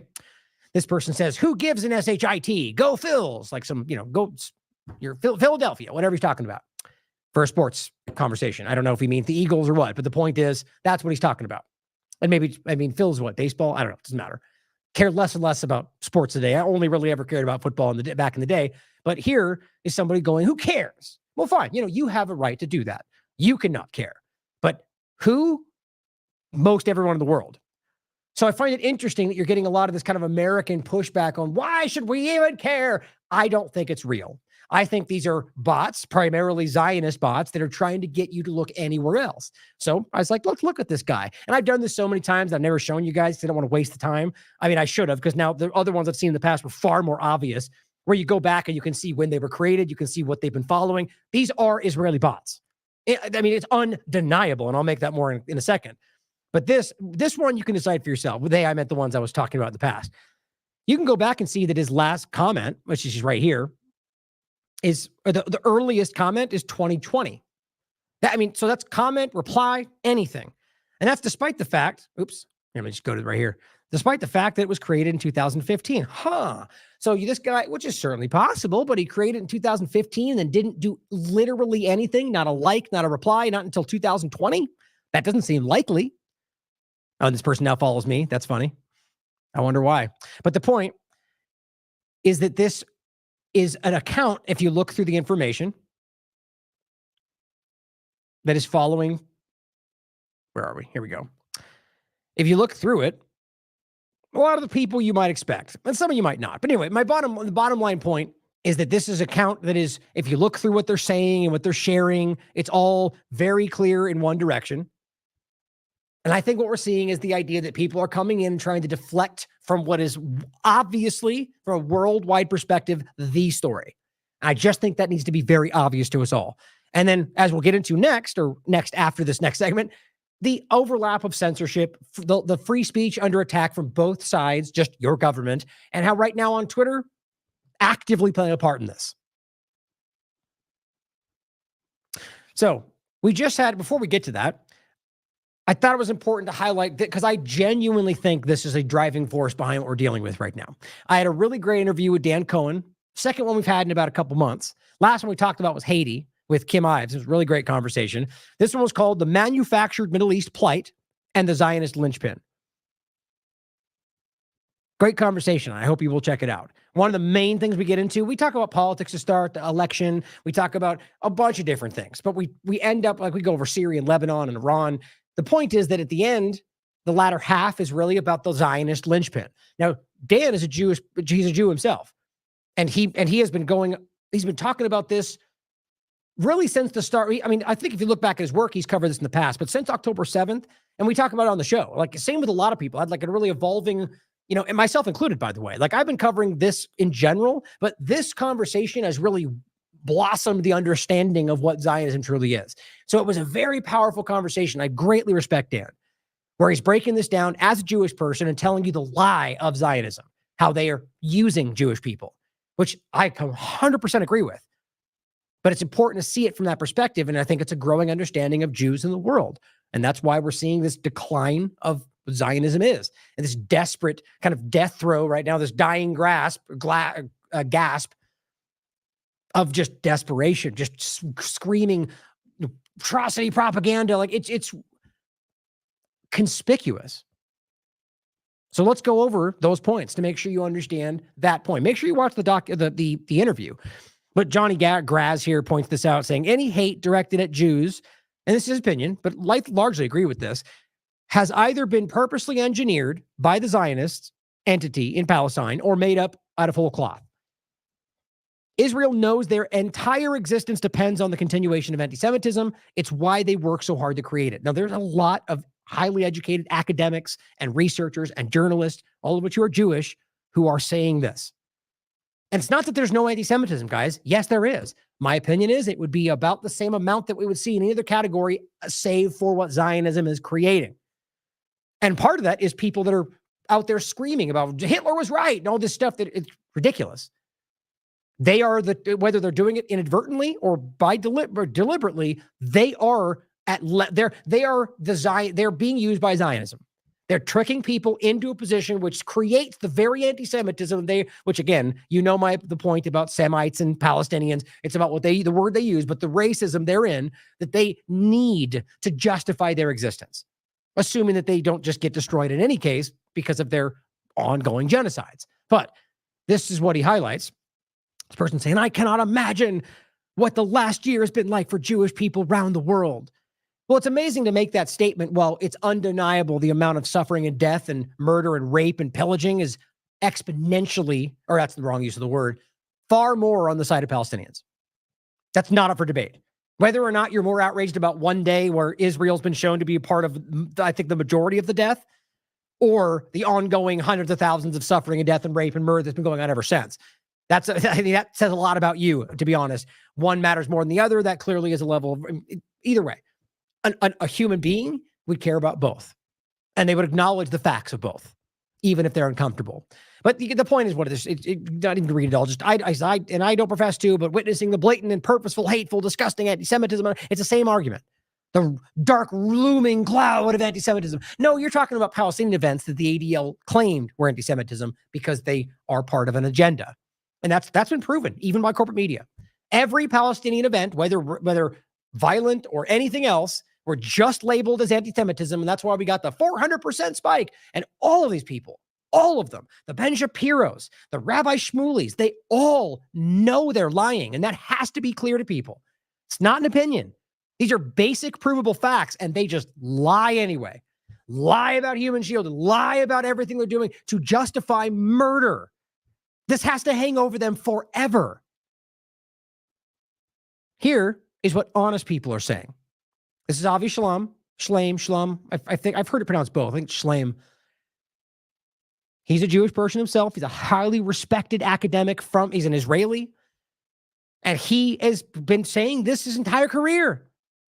That, as he says, as Rania writes, Israel neither represents Jews nor true Judaism. It represents pure evil.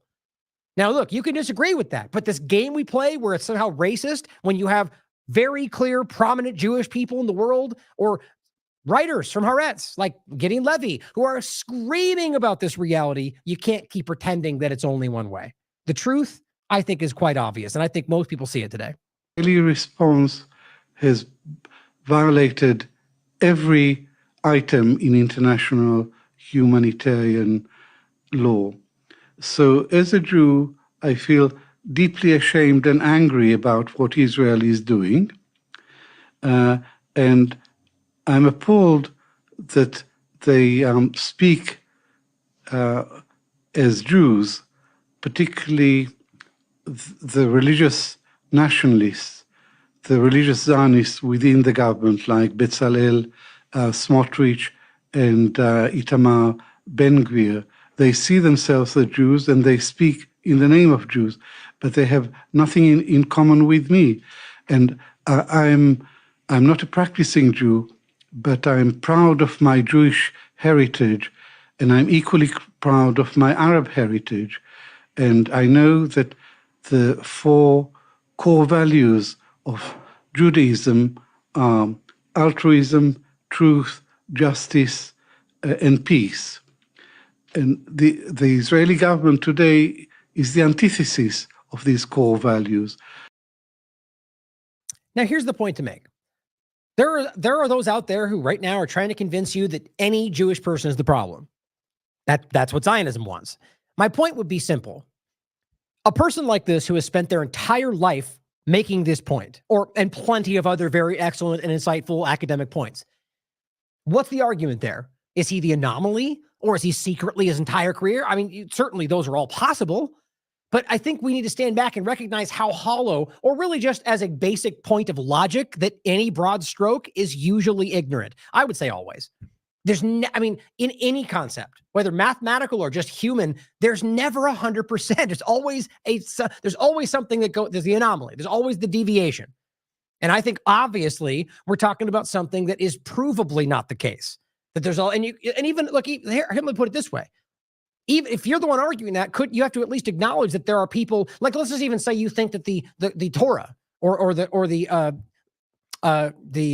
just blanking on the other one. The Jewish religious texts are evil. Let's just say you think that, and then your point would have to be that they at least misunderstand it, right? Like, because that's possible, isn't it? That they read it and don't think that that's the case. My point is that to become just so blunt about it and say they are bad because they're Jewish is the most clumsy, obvious manipulation. Simple. But I agree with what he's saying, and I think it's the same thing we see with the Bible or anything else, or the Quran. That yes, you can find things in there that are archaic and there is wild stuff in the Bible, very crazy, extreme things, and we just go, oh well, it's a parable. Oh, we don't do that anymore. Okay, well, yeah, some people do, and you can prove that. So it's the same game they play, and all these ridiculous, cartoonish people out there making it out to be just Islam. Any Muslim is a problem. They're disgusting, small, uneducated people or deliberate deceivers for Zionism. Because the reality is that there are good people in any category and there are bad people in any category. It's always the way this works. I think it's obvious what Zionism is doing. Now here, to make this point even more clear, is what you'll see Zionists do to Jewish people if they speak out about Zionism. As Salman Ahmad points out, this is anti-Semitism. Rabbi David Feldman was attacked by a Zionist in New York. The rabbi was attacked by a Zionist because he is on the side of the Palestinians and the Lebanese people. Rabbi David Feldman was threatened for being anti-Zionist, anti-Israel, and for supporting Palestine and Lebanon. Zionism is not Judaism. Now, again, you could, oh, he's just the only one. No, it's a very obvious growing, it's been there for a long time, by the way. It goes back to the origin of the illegal state of Israel. There was a huge movement back then to say that wasn't the case. There were Jewish people that were pointing out what they were doing to Palestinians was not in line with Judaism, and they just ignored or shut them down or attacked them too. We've talked about all of this. The reality to see, though, is that this is what a lot of Jewish people think, and even if you think it's the minority, it exists. So we can't keep pretending that all this or all that. That's just ignorance. That's what you're going to hear from all the Ben Shapiros of the world. You are because of your state of Israel. Go to Gaza, go! They want you in Gaza. Why you don't go to Gaza? Why you don't go to Gaza? Why you don't go? Why you don't go to Gaza? So he's screaming, why don't you go to Gaza? Which, frankly, I think many of these people, it's hard to see the side of his face. I think this is one of the guys from Torah Judaism group that I've referenced in the past that have been there, not necessarily in Gaza, but West Bank and so on, but understand the plight and dynamic. But nonetheless, this is how he responds to an Orthodox Jewish rabbi. Why don't you go to Gaza? I mean, objectively, he represents more Jewish identity and values than you standing there in your suit in New York. But I could be wrong for all we know. The point is you can't see because of someone's attire whether they're more Jewish or more Christian. But the point is the same, that you're speaking to an Orthodox rabbi and saying he's not, you should just go join them because you don't believe in Israel. Well, that's the whole point. You don't need to be an Israeli to be an Orthodox Jew or to be Jewish in general or believe in Zionism. Those things are fundamentally different than Judaism. In fact, they're honestly the antithesis of Judaism, and we're trying to expose that today.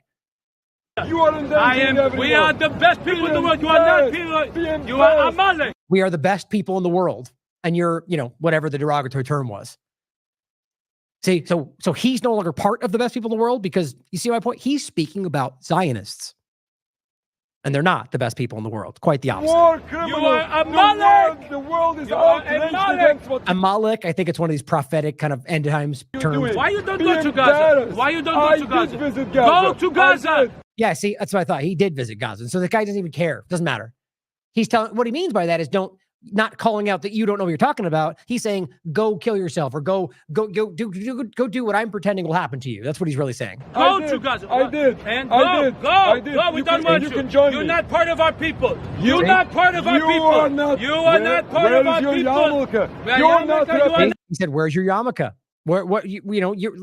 It's so transparent. You realize that, again, the reality of the origin of this, we've talked about in the past. Theodore Herzl, the founder of Zionism, was an atheist. And in fact, as Dan Cohen himself discusses, one of the things that the text they're referencing, I forget the name of it. It was something, it's very publicized. It's very, documented thing. Not the protocol conversation, but something else I forget the name of it. Damn it. I can't remember now. The point is that it's widely regarded as just aggressively anti-Semitic or just anti-Jewish. And his point was that Dan makes this point very well, that the idea was to sort of change them in order to avoid that or whatever the narrative was. But nonetheless, founded by a person who was an open atheist and detested Jewish people. It's just ridiculous. But this guy is demonstrating that pretty clear. Not part of the Jewish people. You are not represented. Go to you Gaza. Are not Jewish. Go to Gaza. You are not Jewish. Judaism is not about a race. Judaism go is a religion. To Gaza. Go to Gaza. That's all I can say. Go to Gaza. Don't you support the killing of everyone? We support living. We support life. You are not. You are Amalek. You are Amalek. Everyone is suffering. Amalek. Everyone is suffering. Palestinians, Lebanese, Jews. Everybody is suffering because of your wicked state of Israel. Pretty clear. Here's another one. Khaleesi points this out. This is this just simply says how Zionists treat people of the Jewish faith.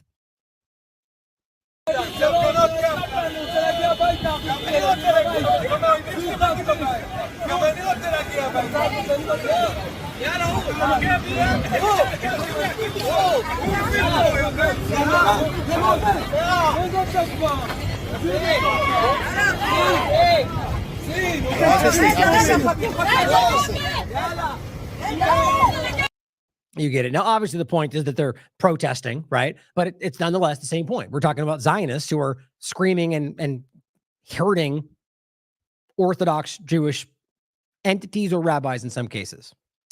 Khaleesi also points this out. This is one that I really wanted you guys to see. One example, but it is everywhere. And it overlaps, which you'll see in a minute, with the censorship conversation. Because a statement like this on Twitter is only may violate the rules. Limited visibility. And we'll get to a moment where Doom in our chat was recently suspended for weeks because of something far, far less than that. But it was directed at somebody who we'll get to in a second. This, it says, is a Zionist mindset. The account is still up, which I'll show you next, and running, as X claims it may violate the rules. So just to be clear, this is very distasteful for the podcast. It's a horrible thing. So maybe let me see. Yeah, I mean, I'm not even going to pronounce this all the way. So I just argue that your children should not hear this or engage with this. John Nike says, in regard to this person who, this is, by the way, Eli David, a disgusting human being, shared something about this person, glorifying this person dying. This person says, or rather not dying, but being, not ultimately be, I looked this up earlier, just trying to remember off the top of my head the context. It's more important what he says in response, but I believe it was Eli David making a statement about this person. Anyway, he responds by saying, "Too bad she died." No, so yeah, I thought I misread it. So kind of glorifying the fact that this is, a terrorist being killed. And he says, "Too bad she died. Would have loved to see her little CUNT get raped like a BITCH before that." Hashtag Lebanon. This is new. It's not old. And this is, we're talking, what is that? 11-year-old girl, 10-year-old girl? Very real. Here is what this guy said in many other contexts. Mohammed Smiri points this out about children being killed. And he says, "Don't look away." He puts "love it" with googly eyes with hearts.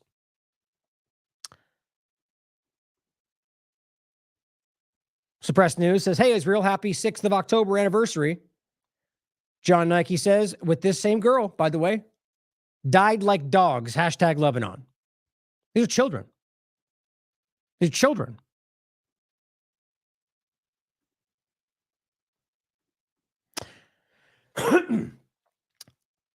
Husani says, "Once again, the Israeli occupation is ordering the remaining residents of Gaza City," this is from October 6th, this is from today actually, "and northern Gaza to evacuate the Al-Mawasi area in southern Gaza. After forcibly displacing over 1 million Palestinians from Gaza and remaining 300,000 are now under threat." We'll get to this in a minute. Here's what he says. Still alive, little CUNT? This guy is on Twitter. Nobody cares. They're not censoring him. I mean, at worst, they're giving him a little less visibility when he threatens to rape somebody. A child, by the way. Doesn't that matter? Maybe Diddy's influence on Twitter might change a little more than we think, right? Here, Israel killed her father, this person points out. There's a woman crying in front of her dead father's body. He puts 4 laughy faces. These are the kind of people we're dealing with, guys. Abir.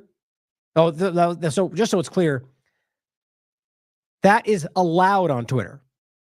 So keep that in mind as we get into the censorship conversation and you get to see an example of what is being censored. Before that, though, this is someone we've already referenced in the past. So we're coming off the segment of Zionism, and that was a Zionist who was telling you all the things you just saw. Here is a Holocaust survivor with a different opinion. Holocaust survivors and descendants are warmly welcomed by these great marches, and we share our Palestinian marches. Solidarity with the sufferings of the Palestinian people.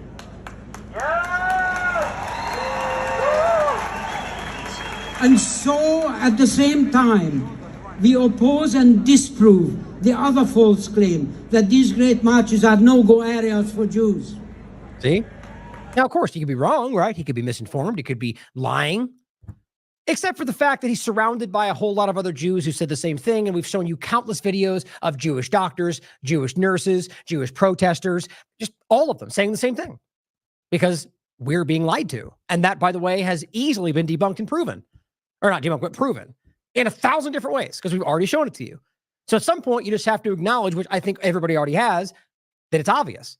And the reason I say it like that is that I genuinely think that, there's always some people that are either too lazy, don't want to look, they just already accepted a narrative, they don't want to follow up on it, or just don't care. But by and large, I am convinced that the vast majority of the planet sees this 100%. And all we're dealing with are politicians who don't care or are invested in Zionism, are people that are invested in Israel for some other reason, or just Zionist manipulators online. I think we all see that. If you actually look at a lot of these posts of the same people sharing the same lies, Elon Levy, you'll see a near identical engagement with everything they do. So many thousand likes, so many hundreds of retweets, and it's the same thing every time. I think it's because that's the level of that's their influence campaign, and they share, and it's constantly obvious. They're sharing things that have been proven to be false 100 times over, whether it's about food aid. We'll get to all this. But here is a Holocaust survivor again telling you that you're being lied to. Finally, a few words about the invisible pain that is part of the suffering in Gaza. That also resonates with my own Holocaust experience, particularly with the pain of having to make life or death decisions for one's family in the dark, with no reliable information. Should we flee? Should we stay? Should we trust the promises of safe havens? What should we do with family members who are disabled and cannot flee? And this is how members of my own family died in 1944 in Transylvania. One of them was disabled, they wouldn't leave him, and they all perished in Auschwitz. What is it like to have to witness the instant destruction of a home built up over years? To have to divide the family instantly in an emergency without any certainty of a reunion ever. Even as a 7-year-old, I witnessed all this in the Holocaust of World War II. And it is deeply upsetting to see all this pain cruelly repeated in 2024 in Gaza. End the genocide, ceasefire now. Free Palestine. Oh, wait, now is he now a Hamas terrorist supporter? Is he a Hamas terrorist? All of our Congress would tell you that. But guess what? They'll all cowardly step away from this conversation the moment this gets brought up. The other video I played, which you've seen, I don't think I have it set up right now, but it's the same. He's a similar point in a different conversation that he's played, that he's right in the beginning of this, like during the campus protest, when all the hype about them being racist that was going on, he spoke up bravely and said they're lying. I was there. They're not. And the point is that I post this video underneath people like Josh Hawley and Tom Cow or whatever. Not Cowan. That's the researcher and scientist. What's the Tom guy's name in the Congress? Tom Cotton. And I say, so they're calling everybody. I'll show you in a minute. He's pointing to the long live Intifada. How dare you not condemn this? The point is, they're all saying those things because it doesn't mean what you pretend it does, you child. And he knows that. He's being dishonest. He's probably being paid to. The bottom line is they would never dare to say, oh, yeah, you're right. Based on that logic, he's a terrorist then. They wouldn't do that because that challenges something deeper that they're using to manipulate everybody.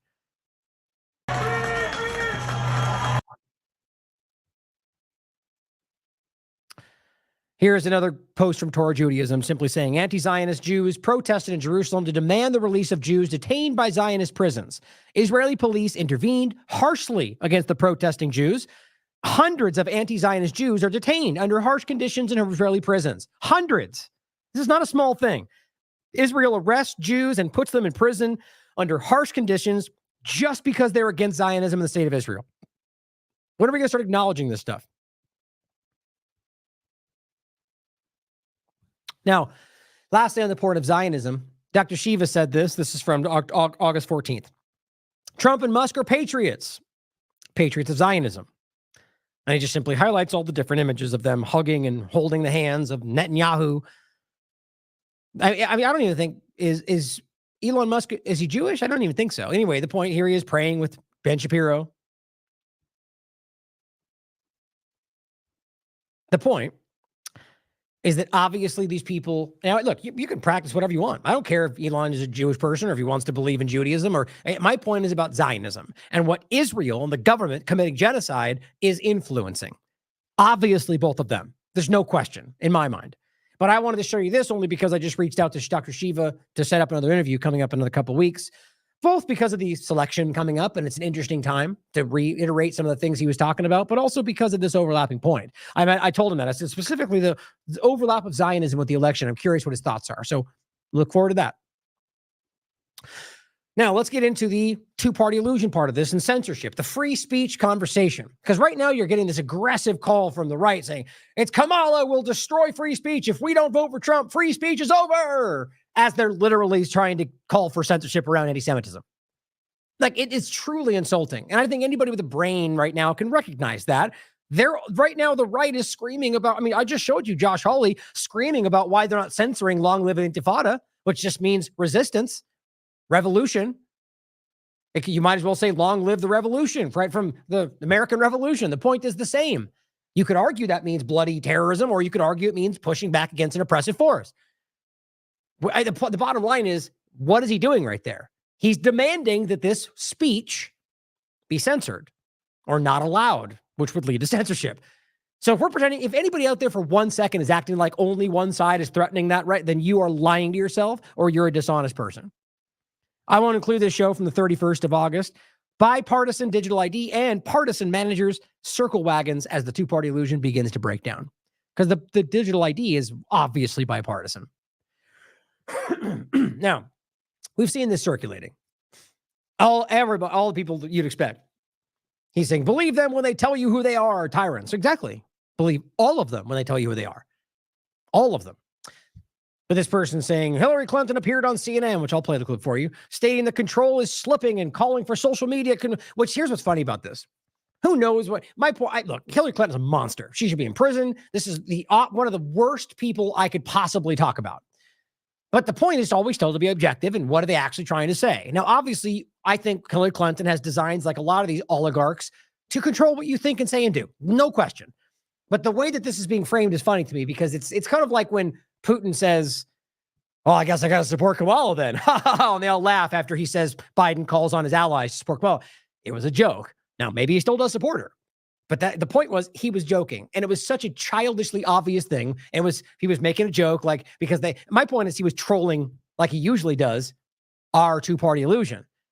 But what happened is all the right, not jokingly, not kind of half-heartedly, they straight up said Putin endorses Kamala because it was a politically advantageous point.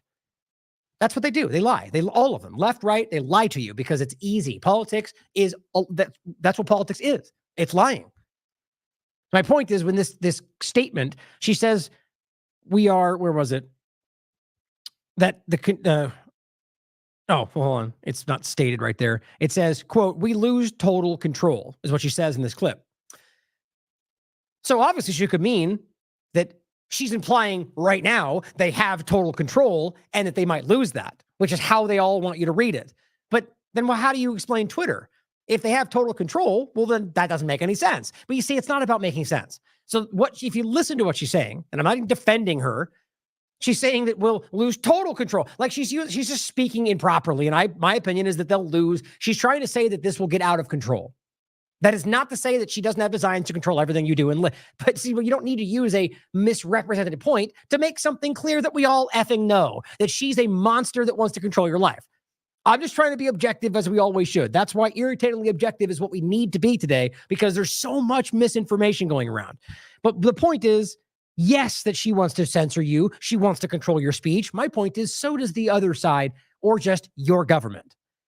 The point is that, as Klee points out, my tweet down here I'll play for you in a second, they go, LOL, this is Trump calling for the exact same thing. Now, yes, it is an older clip from a few years ago, or a couple years ago, but the point is the same. And it also is around anti-Semitism right now, as he keeps promising to handle. First thing I'll do is shut down anti-Semitism. How do you think that happens? Censorship. But just because you're okay with that version of censorship, don't pretend you are anti-censorship or pro-free speech. You're not. You're pro-limited speech based on whatever you dislike. The clip here is about him saying we need to control the internet with Bill Gates because ISIS. You think he's changed his opinion? He'll tell you whatever you want to hear, like any politician. And yes, they're all politicians. Here's the one talking about we'll take the guns and do due process later. That should matter to you too. As Kyle Rittenhouse points out similar points and gets eaten alive by the partisan MAGA conversation, which is not about facts. It's about circling the wagons. But here's the clip of Hillary Clinton. We should be, in my view, repealing something called Section 230, which gave platforms on the internet immunity because they were thought to be just pass-throughs, that they shouldn't be judged for the content that is posted. But we now know that that was an overly simple view, that if the platforms, whether it's Facebook or Twitter X. Unfortunately, says it. My point about that, we already talked about, is that if they were to do that, all that would do is give them more room to censor. They would say, well, now we're liable, so now we're going to censor even more. And I'll realize these platforms are not independent entities. Elon Musk or whatever else, that's an easy way to pretend. He's a military contractor, guys. These things, look, that alone does not prove that, but let's realize that it's obvious. These platforms, just like everything else under the auspices of the U.S. government control, are influencing for its agenda. All of them. YouTube, overseas.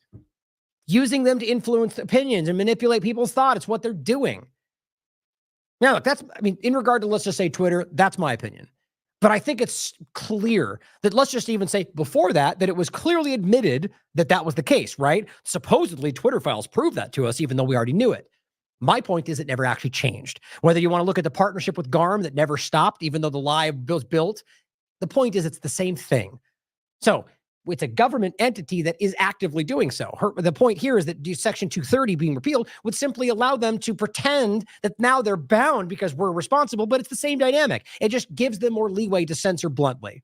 Well, she goes on to make the statement that everybody's talking about. Overly simple view that if the platforms, whether it's Facebook or Twitter X or Instagram or TikTok, whatever they are, if they don't moderate and monitor the content, we lose total control. And it's not just the social and psychological effects, it's real harm. So, obviously, moderation, right? That's what she's suggesting. We have to moderate in order to, otherwise we lose total control. And of course, you can certainly read that as that she has total control and they might lose that, which I don't even, is that what the Republicans are claiming? Does she currently have total control? Well, no. So that doesn't make any sense. But you see my point? That's what's being kind of projected from this. Her point, I think, is that they will lose, will be out of control. More so than it is now, is what she's trying to say. Right? But okay, so what moderation, let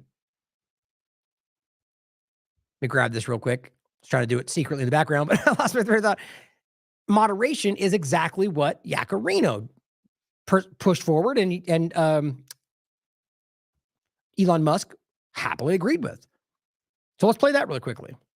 The idea being that if she's saying we need moderation, otherwise this, and all the Republicans are going, see, she wants to destroy free speech, which she does, mind you. My point is, so does everybody else in this illusion.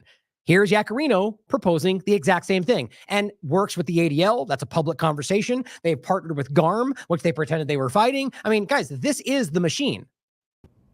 I was shocked by the evidence uncovered by the House Judiciary Committee that a group of companies organized a systematic illegal boycott against X.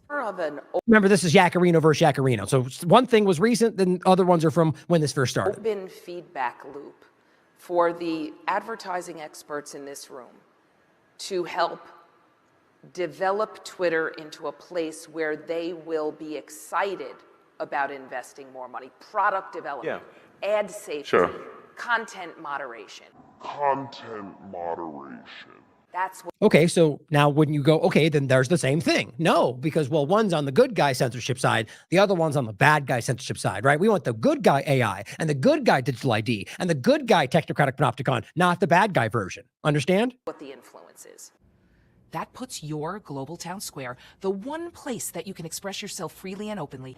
We have built content moderation tools that have never existed before at this company. If you're going to post something that is lawful, but it's awful, you get labeled.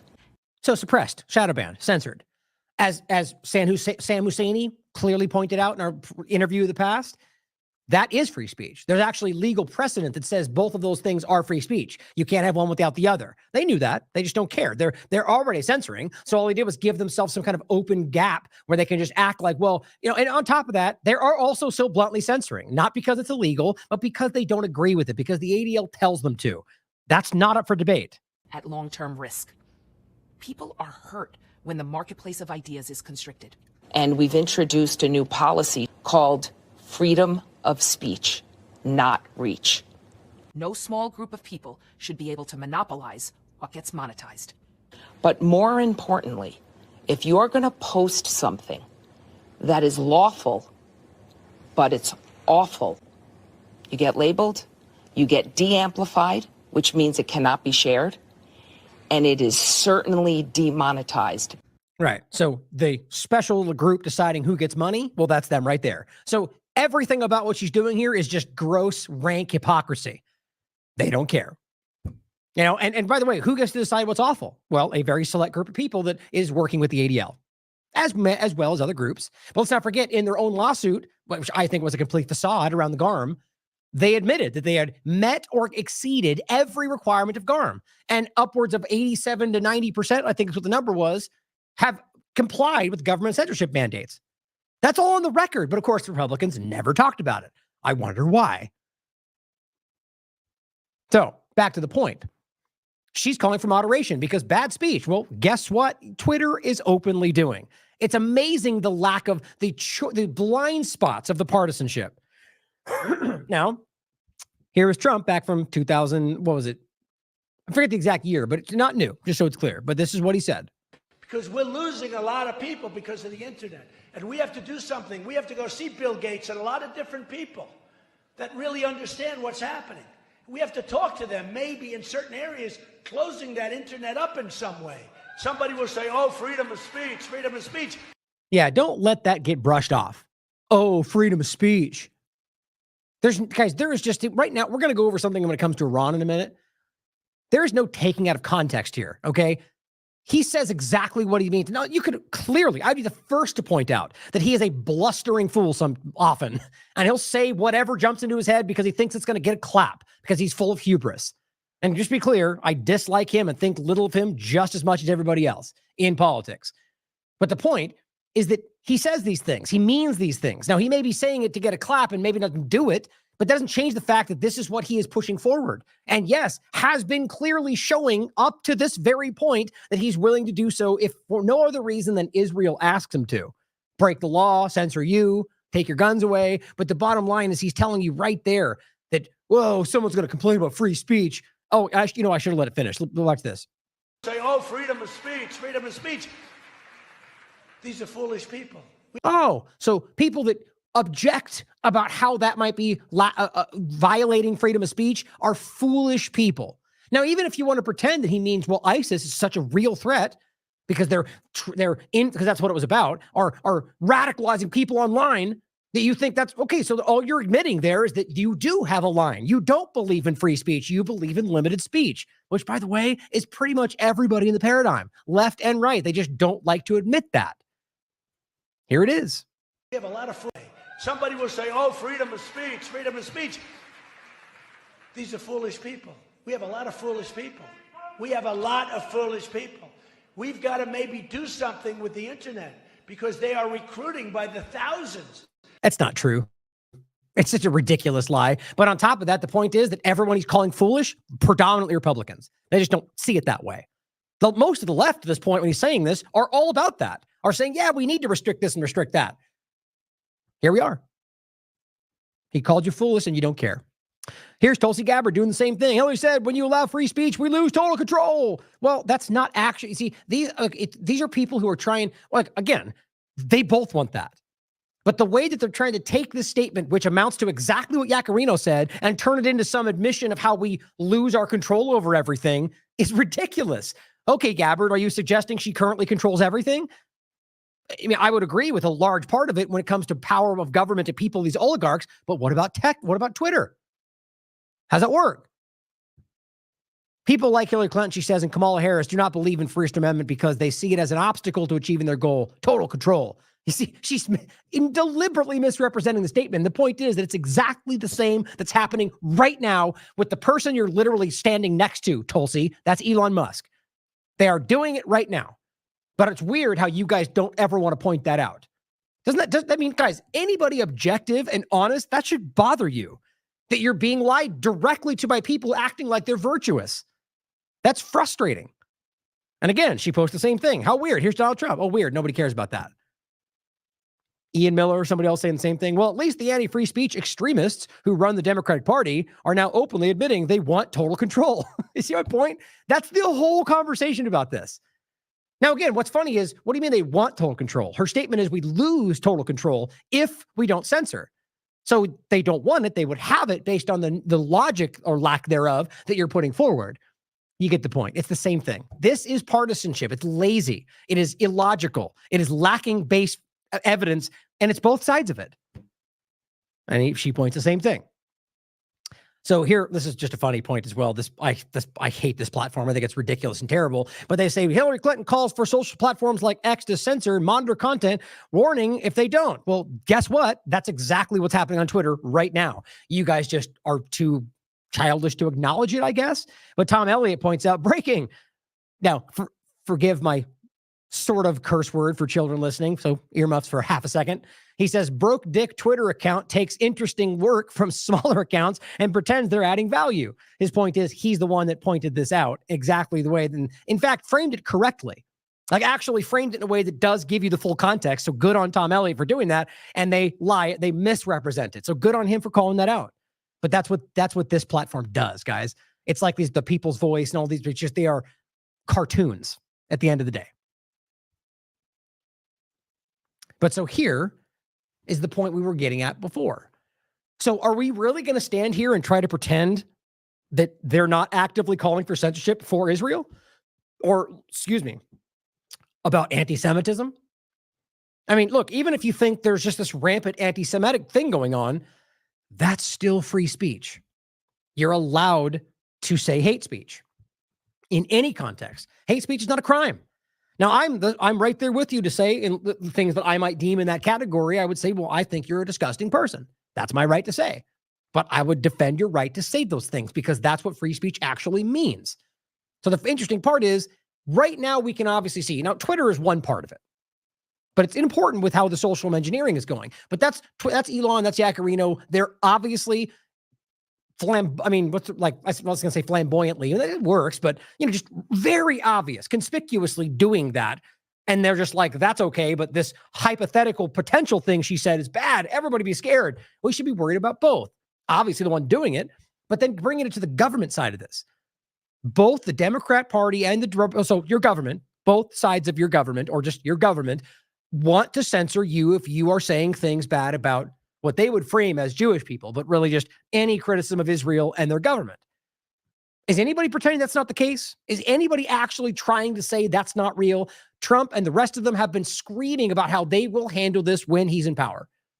Okay, so as long as we all can acknowledge that, then let's go back to this and make sure we aren't lying to ourselves. Or that if you see Republicans out there trying to stress, as we just saw them going, the Democrats win will be the end of free speech. And I'll show you Elon doing that right now.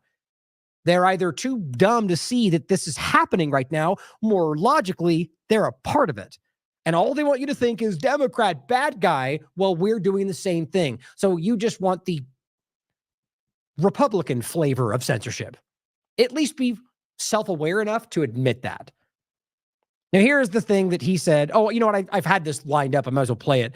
It matters. Here he is saying, take the guns. The firearms first and then go to court, because that's another system. Because a lot of times by the time you go to court, it takes so long to go to court to get the due process procedures. To go to court would have taken a long time. So you could do exactly what you're saying, but take the guns first, go through due process second. Yeah, it doesn't matter what you think or how you out of context. The point is, anything that's due process second, doesn't matter what you put in front of it, guys. That's ridiculous. You could argue he didn't understand, but I think you know that he does. He just is more about getting done what he wants to get done, because I'm a fast-moving businessman and I want results. I don't care about your pesky little rights. Oh, free speech. We have a lot of dumb people. Listen to him when he's telling you who he is, exactly what they would like to say about any Democrat who they put words in their mouth, even though I would argue they are actively doing the same things. But you get that a lot, right? Where Trump will basically say the thing and they go, well, no, you're misunderstanding, or he meant this, or you don't understand what he means. But then you have a Democrat who will say something not even remotely that, but they're like, here's what they wink, wink mean. It's just, and the same thing in reverse. It's frustrating, guys. And I'm hoping more and more people are starting to really acknowledge this. Even if you're a conservative or liberal, call them out. Let's change this thing. So here is the clip. Let me see, make sure I didn't mix these up. Okay, yeah, so that's next. So let me play, this is the clip of him, as you guys have already seen many times, saying that Congress should be controlled by Israel. Now, just to be clear, I'm not going to play them all. There are 6 clips here. 6. All of them as clear as the one I'm about to play. Every one of them. And over the last, this one's the oldest one I'm going to play next. Every other one of them have been after that, up until right now. Every single one of them make the same point in a different way. That when Israel was controlled by Congress, if you were like the TLAVs or AOCs, you wouldn't even be in politics. Exactly. Rightfully so. They used to control Congress. Exactly. So you think that they're, and right now he's telling you, I'm going to handle anti-Semitism. That's one of these down here, I believe, too. First thing I'm going to do, take her. He's telling you, I mean, on the surface, and they just don't want to hear it. You know, the biggest change I've seen in Congress is Israel literally owned Congress. You understand that 10 years ago, 15 years ago. And it was so powerful. It was so powerful. And I think you know exactly what I'm saying. They had such power. Israel had such power, and rightfully, over Congress.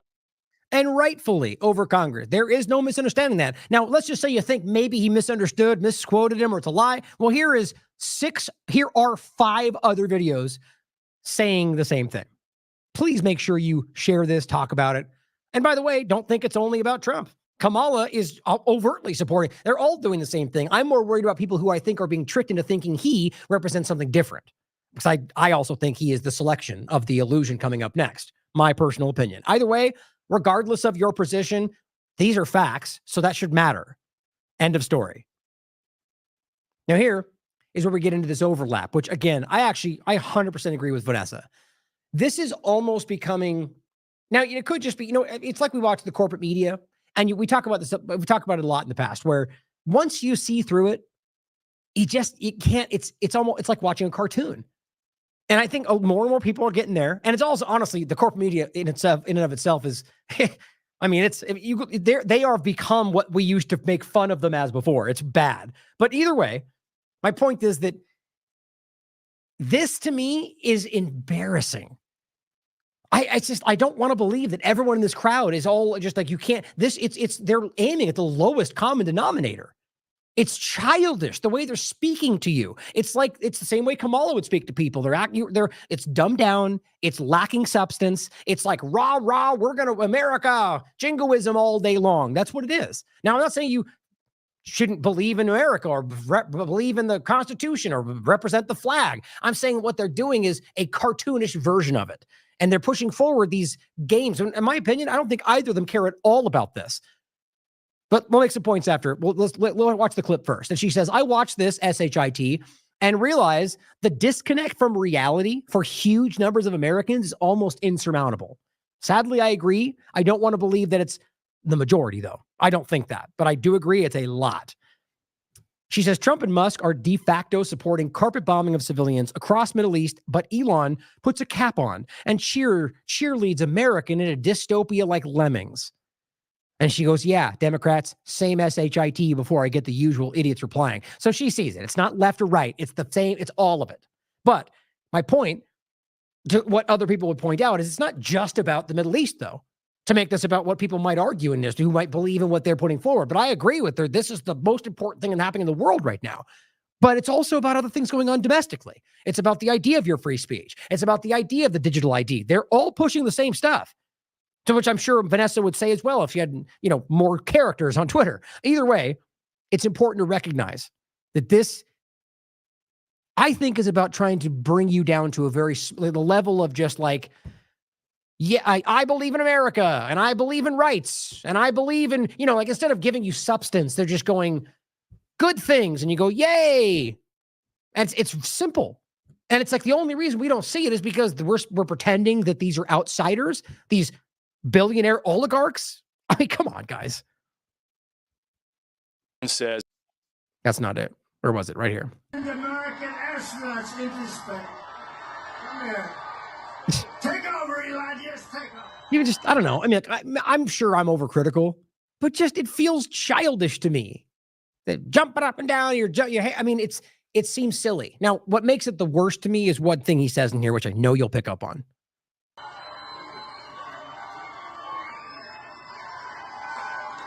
Hi, everyone.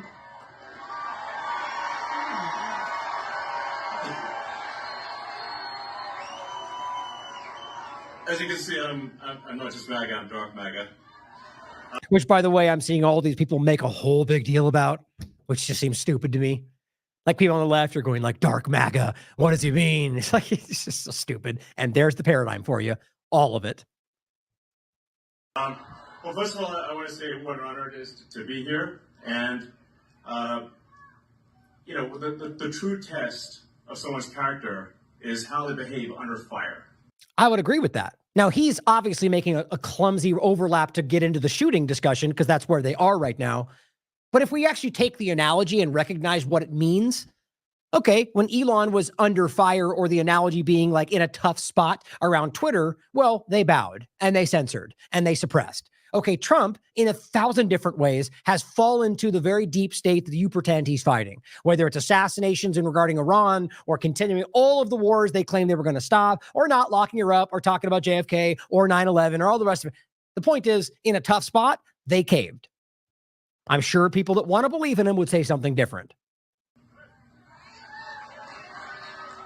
And we had one president who couldn't climb a flight of stairs. Well, what's funny about that is there's just as many videos of Trump stumbling on stairs, by the way, but it's a dumb point to make in either case, because what does it have to do with anything? Right? I mean, realistically, Biden's a senile, ridiculous person. He's probably not even fully there, which I think is obvious. But the point is about belittling this and trying to rise up that, all based on superficial nonsense. Don't let them turn you into children, which is what they're doing. And another who... And we had one president who couldn't climb a flight of stairs, and another who was fist pumping after getting shot. So we're told, right? Or it nicked his ear at best. Either way, it's pretty ridiculous. And guys, this is not some big contentious statement. It doesn't make sense for someone to get nicked in the ear with a bullet like that and have nothing on his ear. What was it? 5 days later? 4 days? I forget the time frame. Or was it 12? I forget that it was not enough time for there not to be some kind of a mark, which anybody who had anyway, the bottom line is, what's the overlap there? So he gets nicked in the ear and pumps his fist, which, and Biden can't walk upstairs. I mean, they're just dumping these narratives in your mind. It's all about buzzwords and talking points. It doesn't have anything to do with anything that matters to anybody. Yay, Trump pumped his fist and he's a clumsy guy. America. Fight, fight, fight. God. Coming down the face.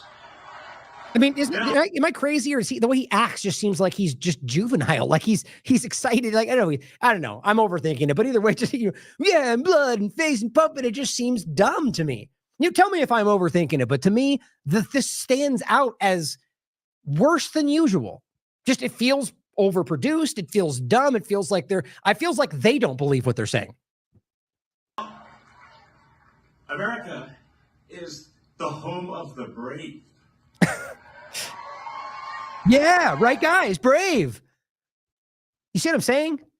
What is that? Okay, so is that a cheer moment? I mean, this is about tapping into something meaningless. It's not about whether you think that America is the home of the brave, or you believe in America, or believe in that we have brave fighting people. It's not what the point is. It doesn't mean anything to say that. If there was a point coming, then you make. But this is just about talking points and empty jingoism. And there's no truer test than courage under fire. And he went right back to the beginning point. So who do you want representing America? Based on what you just said, well, I mean, did that change anybody's minds? You guys were already. I honestly recognize as well that Elon is a terrible public speaker. Yeah, absolutely. And I think this election. Here it comes. I think it's the most important election of our lifetime. I shouldn't have said anything. I want you guys to come on. That ends the most important election of our lifetime. Oh, really? You mean like you've said every single 2 years as long as I've ever been doing this? But this one, I know we say it every year, is different. It's apparently worked. Most of them are going, but this time it really is. This is no ordinary election. The other side wants to take away your freedom of speech. Oh, there it is. Well, no, they want to do what you're doing right now. In fact, they just want to continue it. But I'm going to fall on deaf ears, I imagine, to people that just don't want to hear that. They want to take away your right to bear arms. Well, I just showed you Trump's clip on that. The reality is it's your government. All these narratives are about trying to pit you against your neighbor. It's about your government, and they've only ever been escalating this. Don't forget, as Whitney's pointed out, with Bill Barr and pre-crime and medical pre-crime, Trump is the one that made bump stocks illegal. Bill Barr was the one that was trying to go after you using these concepts. But let's all ignore the facts because Elon has a hat on. They want to take away your right to vote effectively. Oh, okay. So the right to vote, you mean like they already have? Like they've stolen it from you entirely? Or the voting machine conversation? Or the SAVE Act, which is going to absolutely drive us into a digital ID panopticon, all based on the illusion of vote? Unreal. You have 14 states now that don't require voter ID. California, where I used to live, it is just passed a law banning voter ID for voting. Now, my opinion is that this is deliberately meant to drive you into the SAVE Act, because that's what that's about. That's the counterbalance. And all that is the driving you into digital ID, using both sides as the counterbalance. That's how this works. Realistically, the voter ID conversation is, obviously we should care whether there is somebody who is not a citizen voting, period, before that gets the assumption out there.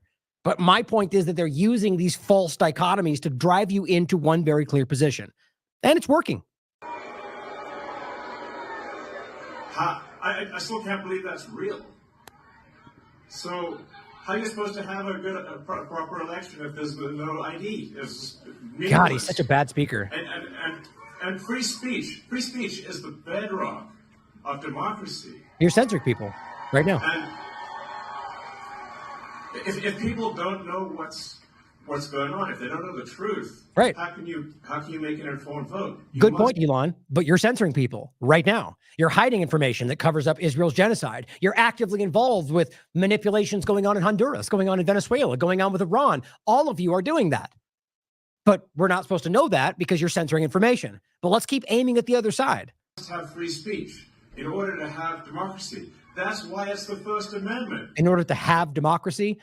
I mean, guys, look, to be realistically, this person is clumsily speaking through talking points he was handed. That's what I think. The idea is that free speech is not something you're given, which is what he's highlighting. It is something that's inherent. It is God-given. And the reality of what that leads to is what we want, not your clumsy mob rule democracy narrative. How about we talk about a republic if we're even going to pretend we still have what we started with, but they don't want to get into that, even though they framed this whole thing around defend the republic, but then scream about democracy. We have to be smarter than this. And the Second Amendment is there to ensure that we have the First Amendment. He's just tapping into these statements that everybody knows that we all should agree with, quite frankly, but he knows it's a partisan point that left doesn't agree with. But that's the truth. It is. It's the reality of the Second Amendment. We all know that if we're not brain dead. But the point here is that all he's trying to do is earning his place. Now, look, when he, or even right now, by the way, it should change the way he is his dynamic in regard to Twitter. When he is, or if not right now, is a government entity, whether an advisor or not, that changes a lot, legally speaking. But I doubt it's going to happen. I bet you'll see him do the same things, and they'll just, because none of them care whether they have the legal right or not. I mean, that's quite obvious. But so here they are trying to rally up the crowd using very lazy words and no substanceless comments. But what's interesting, as the Savior points out, what happened to the old Elon Musk, right? The Elon Musk that back in the day was highlighting that Iran was being encircled by U.S. bases, trying to make a joke saying, oh, the irony. But the point is he's posting a meme that says, Iran wants war. Look how close they put their country to our military bases. The point he's obviously making is he's a different person today. Now, of course, you can change your opinions, but it's weird how over the process of a couple of years, you're suddenly a pro-war while pretending to be anti-war, pro-censorship while pretending to be free speech, manipulator of the government. And here you are pointing out the government making the point is right now, they're all in line with going after Iran. So something clearly shifted. I think you can know where my mind is going with that. Whether we're talking about the personal invitation from Bibi Netanyahu to come to, the overlap of going to Israel to see the atrocity propaganda, whatever role he's playing, he's a part of the machine. Obviously, my opinion, but the point is that seems to be clearly connected and things have shifted. Now, here is Pompeo saying it's been months since it became publicly known that Iran is interfering in our election. Oh, what he means is it's been months since the U.S. government claimed that with no evidence. But that's what Mike Pompeo loves, just narratives with nothing to back it up. But he goes, so where are the consequences? Because, of course, we should be attacking them based on lies from our government, right? Well, that's what they're used to. If Biden and Harris gave Iran a pass, they're all hawkishly against Iran. So it's so funny how they love to play that game. But here's what Daniel McAdams says. $20, this neocon freak gets a top post in Trump 2.0. I see it coming too. He's clearly been building his image and talking out. I bet you he's in that too. And it's the same thing. Anybody with a brain can see where this is going.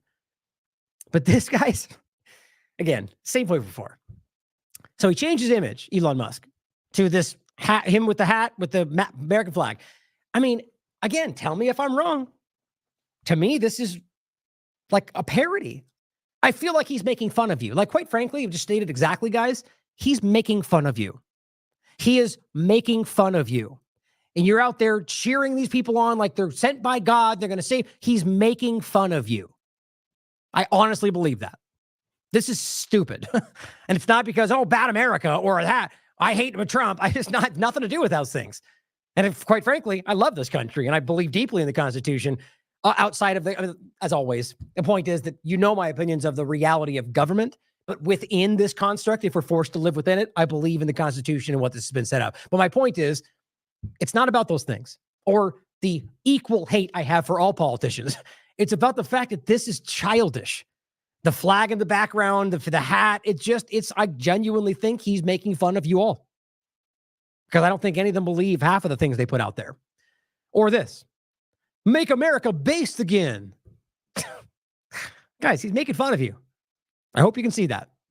We're all like, yeah, rah, rah, Trump and Elon America. And he's making fun of you. Now, here, Vigilant Fox points out what he was just saying. Elon Musk, the point that starts is, you got to see this grave warning.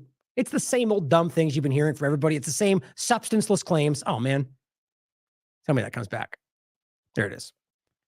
Quite frankly, it's nothing. It's not a grave warning. He's saying the same things. They're going to take your free speech as I'm currently doing it. That's what's stupid. But this says the mood shifted. Is that the other side wants to take away your free speech. They will take away your right to bear arms. Well, that's your government. It's been happening left and right, far back as you want to look. But he goes again, those against freedom of speech are the bad guys. Now, check this out. This isn't so they even gave it their own little check mark saying it's an official group. It's called America PAC. It's the America PAC, which is just a special interest group influencing politics. It has nothing to do with America. It has to do with politics, which is probably, for all we know, run by Israel. I have nothing to back that up. I'm just simply pointing out that I think it's funny that freedom of speech is the bedrock of democracy, which it's not, guys. Democracy is mob rule. Freedom of speech is the bedrock of a representative government, which I don't believe democracy is. In any case, support candidates who champion freedom, not censorship. Well, Elon Musk is literally censoring. Trump is calling for censorship around anti-Semitism. So are we this stupid, or are we just lying to everybody? Those against freedom of speech are the bad guys. 100% agree, Elon. But I don't think you meant it the way that it should be taken. Now, here is what he posted. This was today. I think my honest opinion is that he's well aware of what he's doing. He knows that they're doing these things. He knows that he's bluntly lying about censoring and pretending they're fighting for free speech. And they also know that they're in an ideological echo chamber by design. So this is meant to go, look, we know that we're the ones and the other side's doing the thing that they're all actually doing. By posting this video with no comment, it's meant to say, this is what the other side is doing, even though what she outlines, guys, is the Republican Party to a T, also the Democrat Party. It's so hard to change someone's mind. Let's talk about it. If you're new to my channel, I'm of course Rachel, the neuroscientist. The brain really doesn't like changing its mind, and that gives rise to things like the confirmation bias, anchoring bias. Confirmation bias means that we'll actually selectively filter out information that is incongruent with our existing beliefs. Even if we do process that information, we'll give it a lot less weight than we would with something that actually aligns with our existing ideas. Anchoring bias is where we hold on to the very first thing that we learn about something, and it's hard for us to let go of that, even when we're presented with evidence that suggests that it's not accurate. What a terrible design. Why are we like this? Well, neuroscientifically speaking, once you learn something, your brain has to restructure and rewire itself. We also instinctively perceive change, uncertainty, unpredictability as inherently dangerous. Sticking to what's familiar can obviously serve as an evolutionary advantage.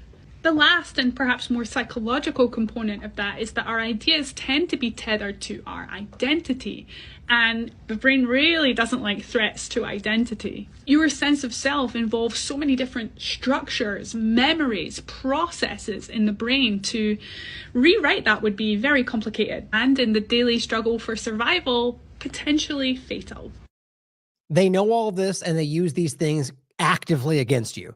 What's hilarious to me is that either he doesn't know that he's putting out a video that basically describes what he is and what he's doing, or all of them in this game, or he does, and he's doing this to obviously play what I explained to begin with.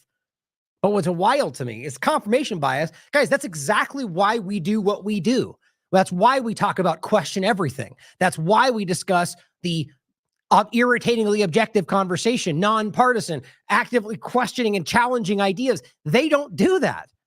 Either side of the paradigm. And it's obvious, of course, to the other side, but they never want to self-reflect.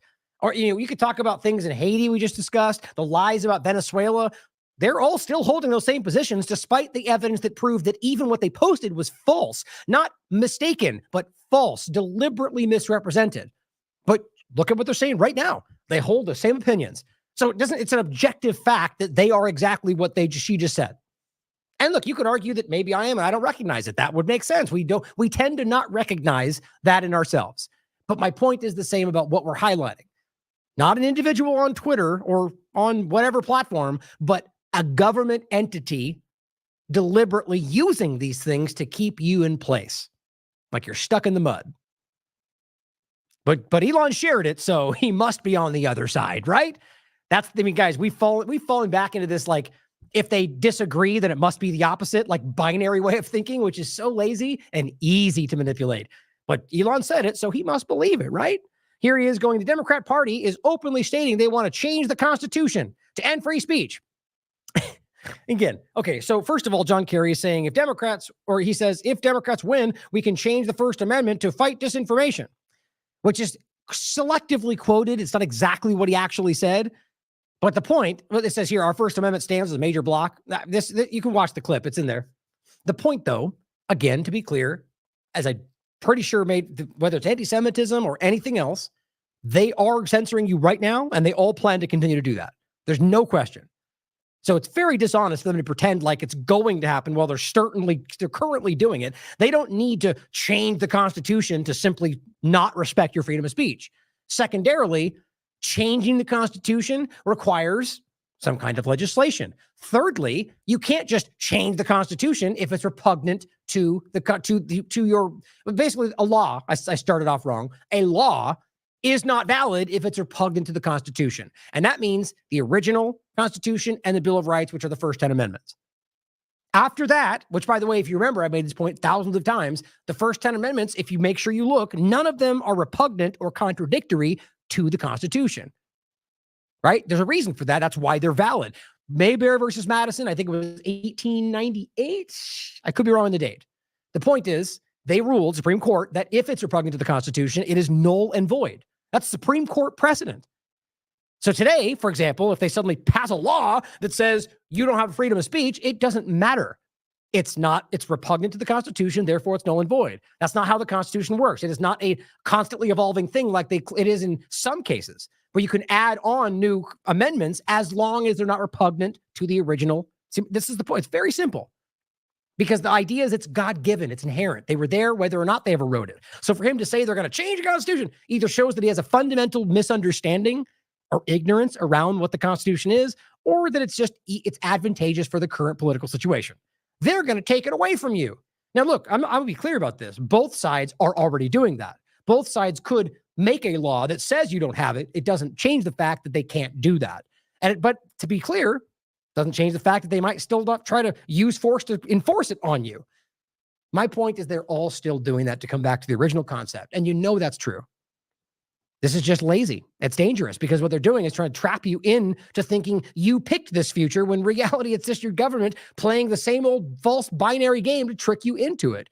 Don't forget here, APAC Tracker pointed out back on August 7th, when Grok had a little mistake where they were showing how many tags were censored on people's platforms. He pointed out that TLAV, more than apparently anybody that was even showing this, had 60 different tags by Twitter. This is Yacarino and Elon Musk, their Twitter. And it was 60 different tags that were censoring and suppressing what we do. I mean, some of these are arbitrary, have nothing to do with anything we're talking about. Doesn't matter though. 60, which are still there. Of course, after they noticed people were seeing this, the point was there was this loophole where you could ask Grok specifically and it would break down the code for you. Then weirdly, everything went down for a second, came back up, and no, it wasn't working anymore. Weird.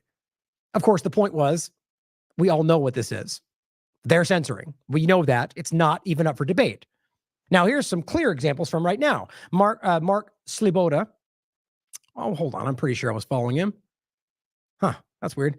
He says the account of Russian military analyst and think tank Rybar Forrest has been censored and blocked on Twitter by American oligarch Elon Musk.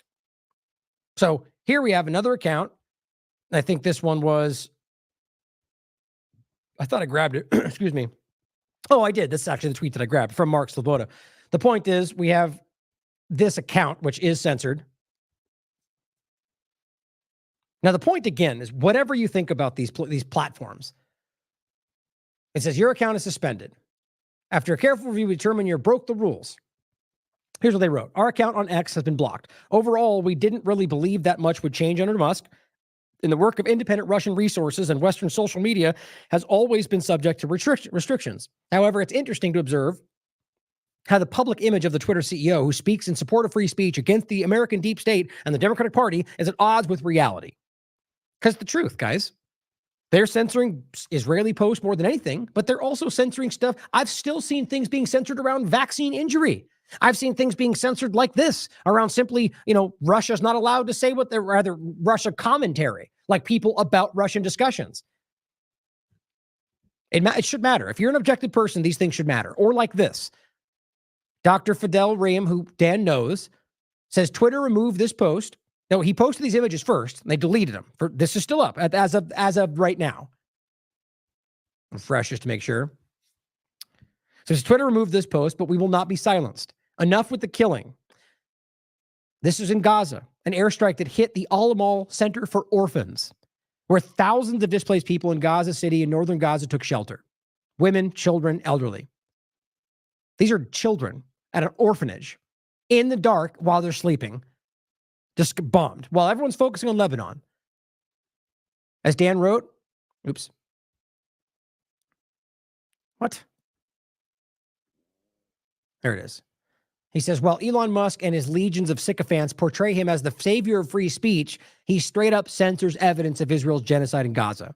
And realize these images are not even as graphic as half the stuff you're currently seeing on Twitter. There's literally no, and they didn't get any justification. They just censored it. I guarantee you know what that's about. Now here is Doom, follower of this platform, to a mod on some of our channels. So now, to be clear, before I show you this, there's curse words, explicit. But to be clear, obviously this is protected under free speech. Cussing, obviously. People cuss on Twitter constantly. The reason I guarantee you they're going to claim this was censored is because, well, this says violent speech right there, is because they directed at Jared Kushner and deliberately misrepresenting what he's saying. But even if you pretend he's saying something about Jared's threatening their family, I'm going to go on to show you 7 other posts where they're literally going, kill their family, rape that person, that are right now still on Twitter that nobody cares about. In fact, that we've had people report, and they're still there.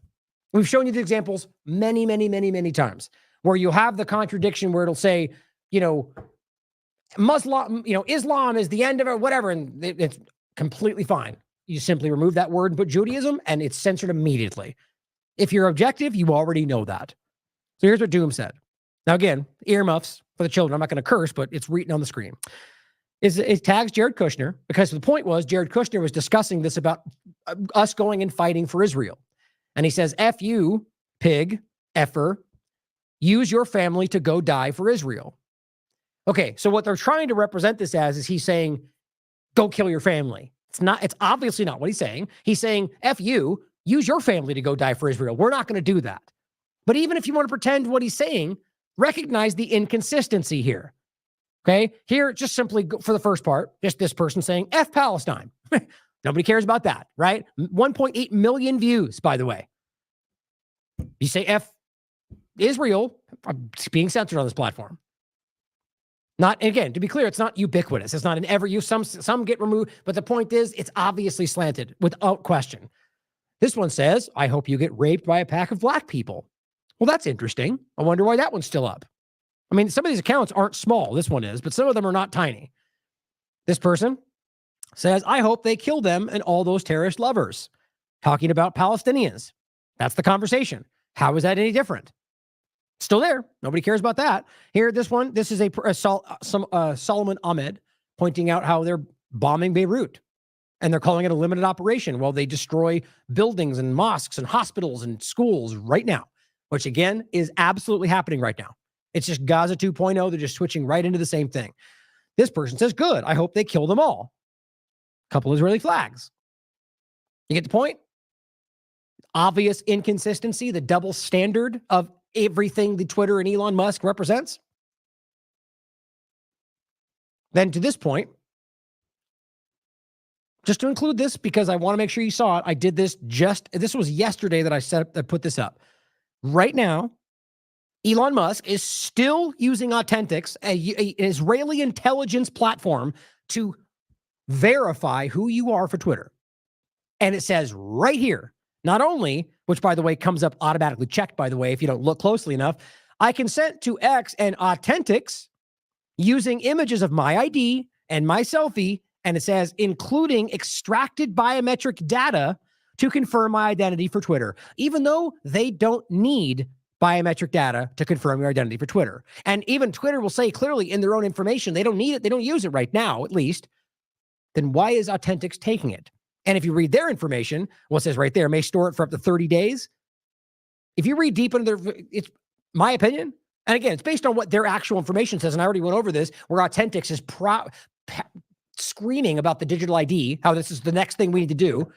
That I guarantee they're not holding it for 30 days. It's forever. Just like every other platform we've ever seen. Bottom line, that's a lie.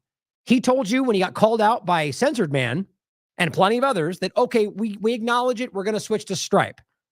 Which, by the way, now that I think about it, I should have grabbed that tweet where he says that, but we all saw the conversation. They didn't. They're using Stripe as well, but they did not stop using this. And here's Censored Man, and you should check this out, saying, before verifying ID with Authentics on Twitter, read this thread. After reading it, you'll understand why so many of us are opposing Elon's decision to make us hand over our IDs and biometric data to Israeli intelligence. You know, the group committing genocide right now. Not even to get into whether a Palestinian might try to use Twitter and what they might do there with location biometric data. Who knows? It's simply about the idea that we're allowing this genocidal maniac, the Israeli government, to scoop up your biometric data. That should bother everybody.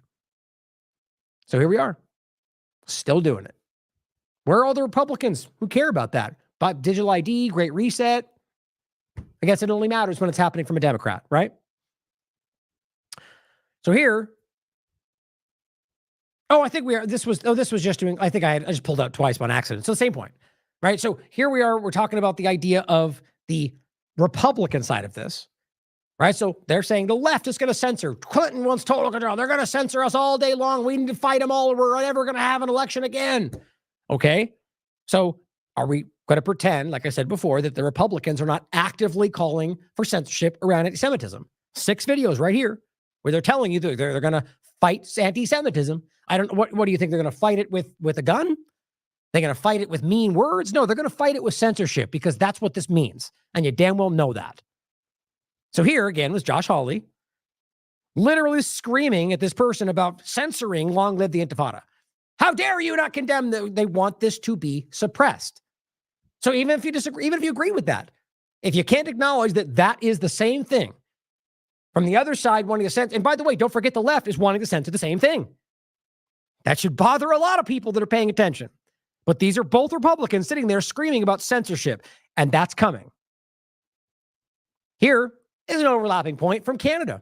But guess what? These are right now, the Republican leadership are actively using police to threaten Canadians because they're talking about Israel. Social media posts about Israel.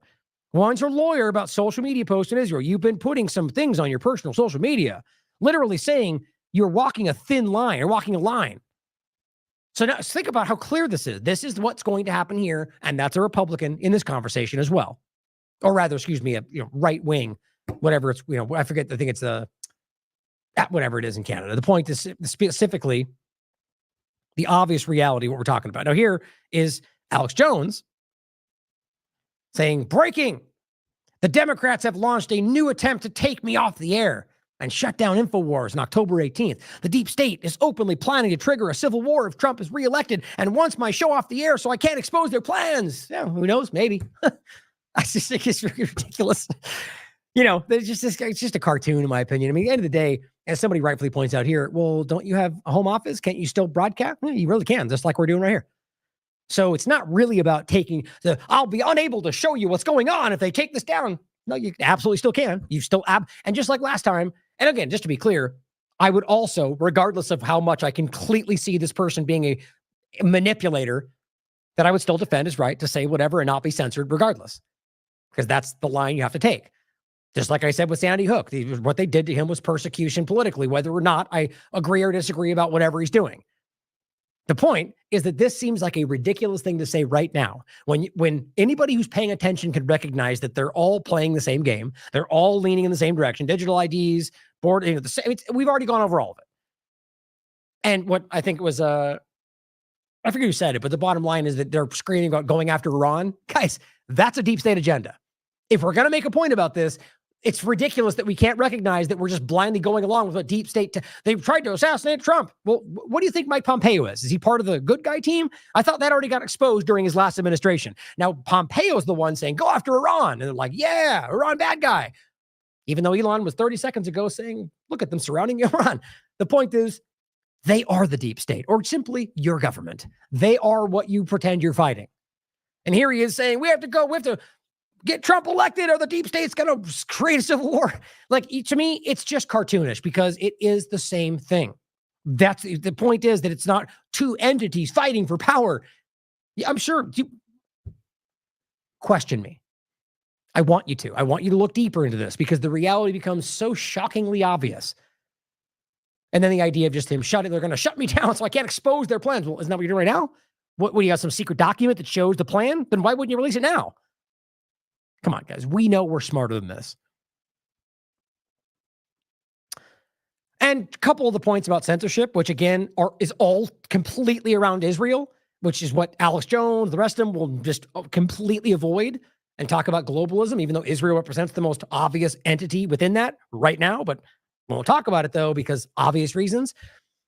I just had shared this recently because I wasn't sure if it was still happening. And by the way, on that note, this was from August 3rd, and people were showing me that they weren't able to add me to communities. And at that time, I was also being boxed out of like subscriptions and whatever else. But I was just curious. I was like, is this still happening regarding communities? Let me know. But somebody commented, please cover this. So thank you, K God, for saying this.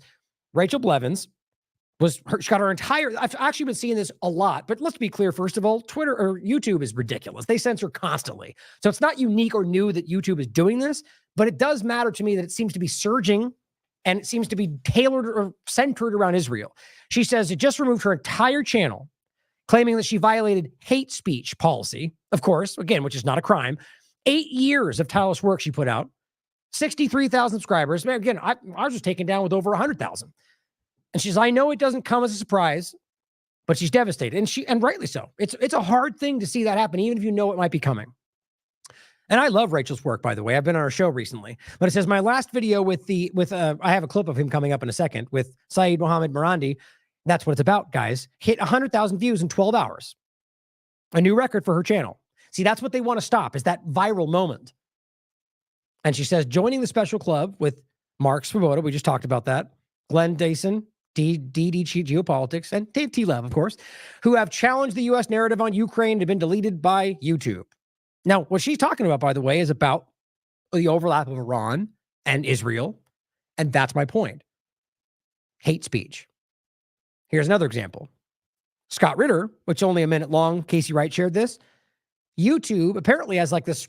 So Scott Ritter is one of the most prolific voices in this because he understands the weapons side of it as a former inspector, and he's very outspoken about what's going on. And his voice holds a lot of weight in the conversation. So George Galloway was going to invite him on the show, and YouTube stopped their ability to stream because he was the stated guest. I mean, think about how crazy that is. And if you listen to the clip, he says it himself. He says, this is what Casey writes, YouTube banned Scott Ritter's channel after they banned him from every channel. They're enforcing a ban that prohibits anyone, at least right now, Galloway, from interviewing him.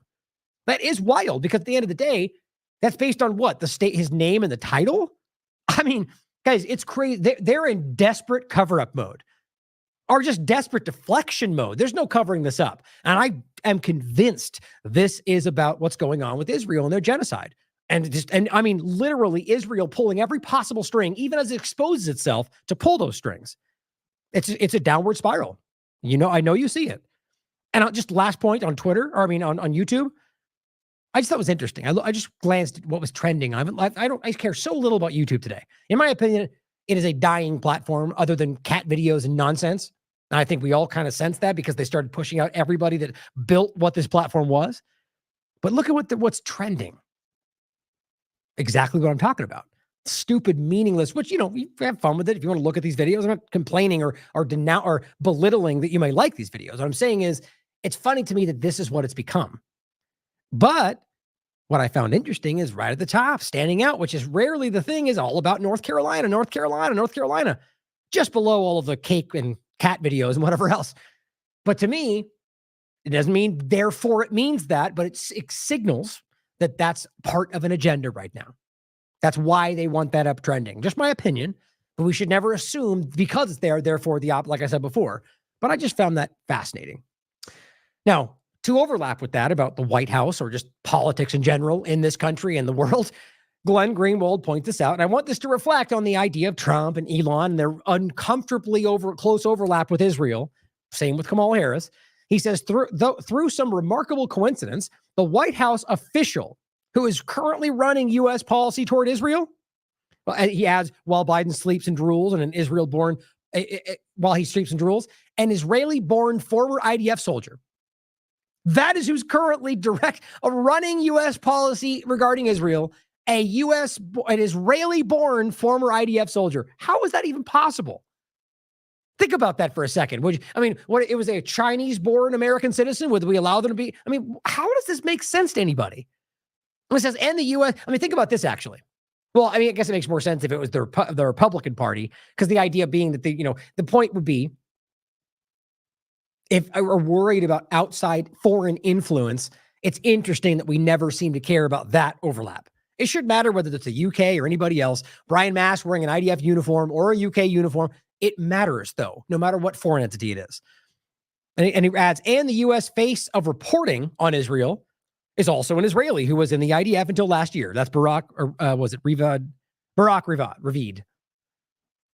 I find that very obvious. If you could have said this to me, I'd be like, most likely the case because it's obvious, but I would have double checked it. The point is that this is not shocking, but to some, it may not be something they want to acknowledge.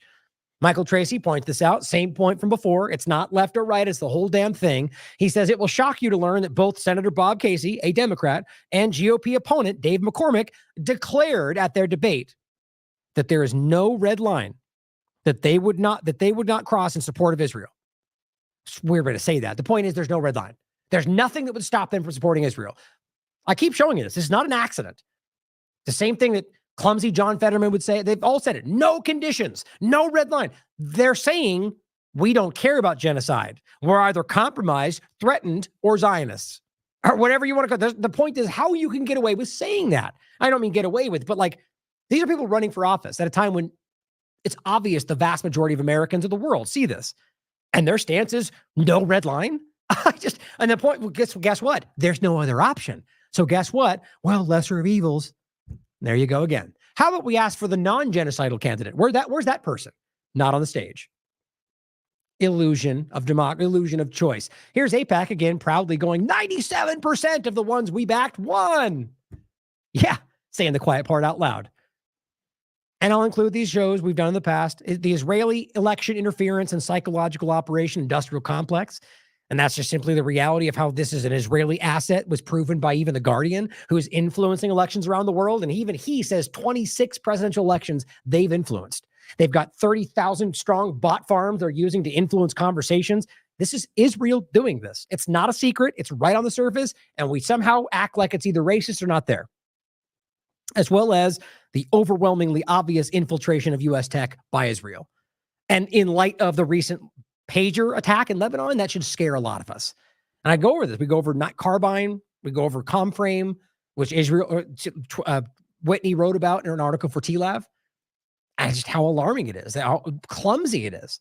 How they have like a token American in the company to allow them to be able to sell directly to the Department of Defense, even though it's run by all Israeli intelligence. I mean, we are being gamed. At the very least, the people involved don't care. You should care. One last thing before we jump over to, I think, Iran. This is something that was going around as well. It kind of goes back to the point about partisan misinformation. Now, I like Ozzy Kozak. I think he's done some good work along a few different topics I've seen him cover. But like a lot of people, let's put it this way. From my perspective, I wouldn't post this without knowing for sure that this was real. But then again, I get why some people would say, I'm just posting it to say this is what was sent to me. I can't verify it. But see, I hate that. Like Into Thin Air does that all the time. I have nothing to back this up, but here's 45 tweets about why this is what we should all think. It seems somehow manipulative. And I'm not saying, I think that what he did here, he says World War III alert, leaked intel government from a pilot of an Israeli government plane. I think that's bad. It's bad. This is suggesting that it's real. And it says something big is about to go down. The Israeli government is preparing for a mass casualty event. Update, an identical anon message is circulating about the U.S. senators. PSYOP confirmed. Believe nothing. Now, this has been updated. I shouldn't have read that first. I meant to finish with that point, which is right here. Anyway, because the point is he's followed up, and he's posted this down here saying, PSYOP has been confirmed. The question is who and why, because it turned out that a lot of other Republican accounts were sharing the same thing. Interesting. Here's Lord Bebo. Follower reached out to him and said, hey, Bebo, keep my handle anonymous, please. I flew a government contract. Identical, verbatim statement. The point is, how do we not think about this right now? Just because it sounds interesting and goes in the direction we might already think, people are, especially Israeli bots and what we're talking about, they are actively trying to, or really just partisan conversations in this country. I think there's a deliberate government-paid operation from either side to seed narratives and lie and muddy the waters. But it's just your government doing it for obvious reasons for both of the illusion paradigm. But on top of that, active individuals just doing it because they think they're on one side fighting a war against the other. But it's everywhere. So my point is we need to be better than this and stop falling for these things and sharing them without due diligence. But at the end of the day, at least he followed up like most, I think 99% of these people would not do. I don't even see him in the same category as like a lot of these right-wing players. But he simply goes, and he asks who, and he simply, this guy's rightly says, most likely it was done to make sources of info look unreliable. Pretty basic, right? It's not an uncommon thing. This guy clearly is an objective person. It says it's meant to look like a scoop, and many are published. Just learn and move on. Exactly. Well put. But my point is, I think, like, look, let's just say, what is it, tomorrow? What's the date they were saying? It says, I thought there was a date in there. Well, in any case, it seems like right now people are projecting the next so many, like obviously tomorrow is what I'll get to in a second when the U.S. government's perspective. If something happened, the point is this is, I guess I should have read it for the people that are familiar with it. You've probably seen it going around. What the Post is saying is that contractors who flew to Tel Aviv were stating that at least, quote, 90 members of the Knesset, so the Congress in Israel, were issued sat phones for emergency as of Wednesday, and saying that they're given these, basically that something big is going to go down, a mass casualty event. Okay. So from Israel, or at the very least that Israel's aware of one somewhere. Okay. Obviously it could be real. My point is, it turns out that people dumped this in front of a lot of Republicans that shared this without due diligence. Doesn't mean it's fake, but I think if my gut tells me this is where it came from, all I'll have to speak is to say that if it happens tomorrow, then who knows? It may, but ultimately, here is a website or a post from Washington Post from the 19th of September, from last month, that says, scarred by violence, lawmakers plan for possible, quote, mass casualty event. And they're obviously talking about October 7th. Here's the FBI doing the same thing, saying anniversary October 7th, Hamas attacks may motivate individuals to violence in the United States. Whether they have any indication of that, which it doesn't seem that they do, they're just going, this day may do that. It's almost like they want that to happen. Let me put it this way. I think they want that to happen. I think it's valuable for what they're doing. They want to make it seem, one, like Jewish people under attack for Zionism. Two, they want it to seem like Hamas can influence the United States. They being, I think, just the power structure, but predominantly Israel. But either way, it's interesting this is being floated. I think like we should false flag watch, right? The point is that I think this was put out from the U.S. side of this, and then people just took advantage of others and said they dumped a narrative in front of others to get this circulating, maybe to make good sources of information look like they aren't, or you know what, you can decide for yourself. Bottom line is, my point is, you should be careful. This is one from today or yesterday. FBI and Department of Homeland Security warning about potential threats. Not because they have any indication of that, but because they're just going, we'll worry like they do every 9/11, even though they're the ones responsible for all these things. And then that was the same point. So just be careful. Even honest people fall for these things. And the bottom line is we just have to be. That's why I'm irritatingly objective, at least as often as I can be. So in regard to Iran, because that's what I think this is really about. Because realize Israel and the United States are making everything about Iran. Because guess what? That's what Israel's been trying to do for decades. And the U.S. seems to be just mindlessly going along with whatever Israel drives them to do, including genocide, by the way. But Elijah Monnier says Israel, and this is a really important starting point for Iran's topic here. We just got told that they stopped everything, right? Iran didn't get through. They were weak attack. Israel's been making the rounds going, Iran's so weak, they can't even get through, even though they did. Even though they warned them, they still got through and destroyed a couple of bases. The point, though, is that, was it Kirby or wasn't it Kirby? It was Jake, what's his name in the U.S. government? Jake Shields is the guy on Twitter. The guy that from the White House side of it. Then you have Matt Miller and the rest of them that were saying they didn't get any through. There was an unsuccessful attack. Okay, well, yesterday Israel was forced to admit that Iran's missiles had in fact hit and damaged 2 military bases after the satellite images were shown. Can't hide it anymore. This indicates 2 points. One, the U.S. government and Israel lied when they said Iran's attack was ineffective. And 2, Israel's preparing to hit Iran and is justifying it. You see the point? Just like always, whatever works in the moment. Weak, didn't happen. Oh, 3 days later, we want to respond. Okay, so they did get through. We want to bomb back. The point is, who knows what the lie is? The point is they're dishonest and will lie in any moment that it serves their interest. So too will the U.S. government. Quite frankly, so too will any government, in my opinion. But think about that for a second and realize that they lied to you. If you're on the fence about understanding who might be on your, they all lied to you. And they wanted you to think that for obvious reasons. And now they're changing it as they continue murdering and starving children right now. Now, this quick point Casey Wright shared is simply, apparently there's a story circulating about a possible earthquake, but then a lot of the certain kind of partisan conversation was going, oh my God, it was probably a nuclear test. Maybe. But let's realize the nuclear conversation coming up next, which is that everybody is suddenly pointing at the Iran nuclear power. I don't know how many times we have to talk about this, but it's the same game as always. The facts have been there for a long time. Of course, there could be something we're missing, but the facts are obvious, even coming from the IAEA and the U.S. government. I'll show you next. But all we lean into is what Trump and Netanyahu say. Great thought, great plan. Listen to a genocidal maniac who wants to go after Iran, about Iran. This point is, Casey Wright is simply making a good point scientifically, showing some of these documents or some of these things he looked up. Was it right here? Or was it right here? About the different waves you can see. His simple point is he assumed the claim would take 5 minutes to debunk.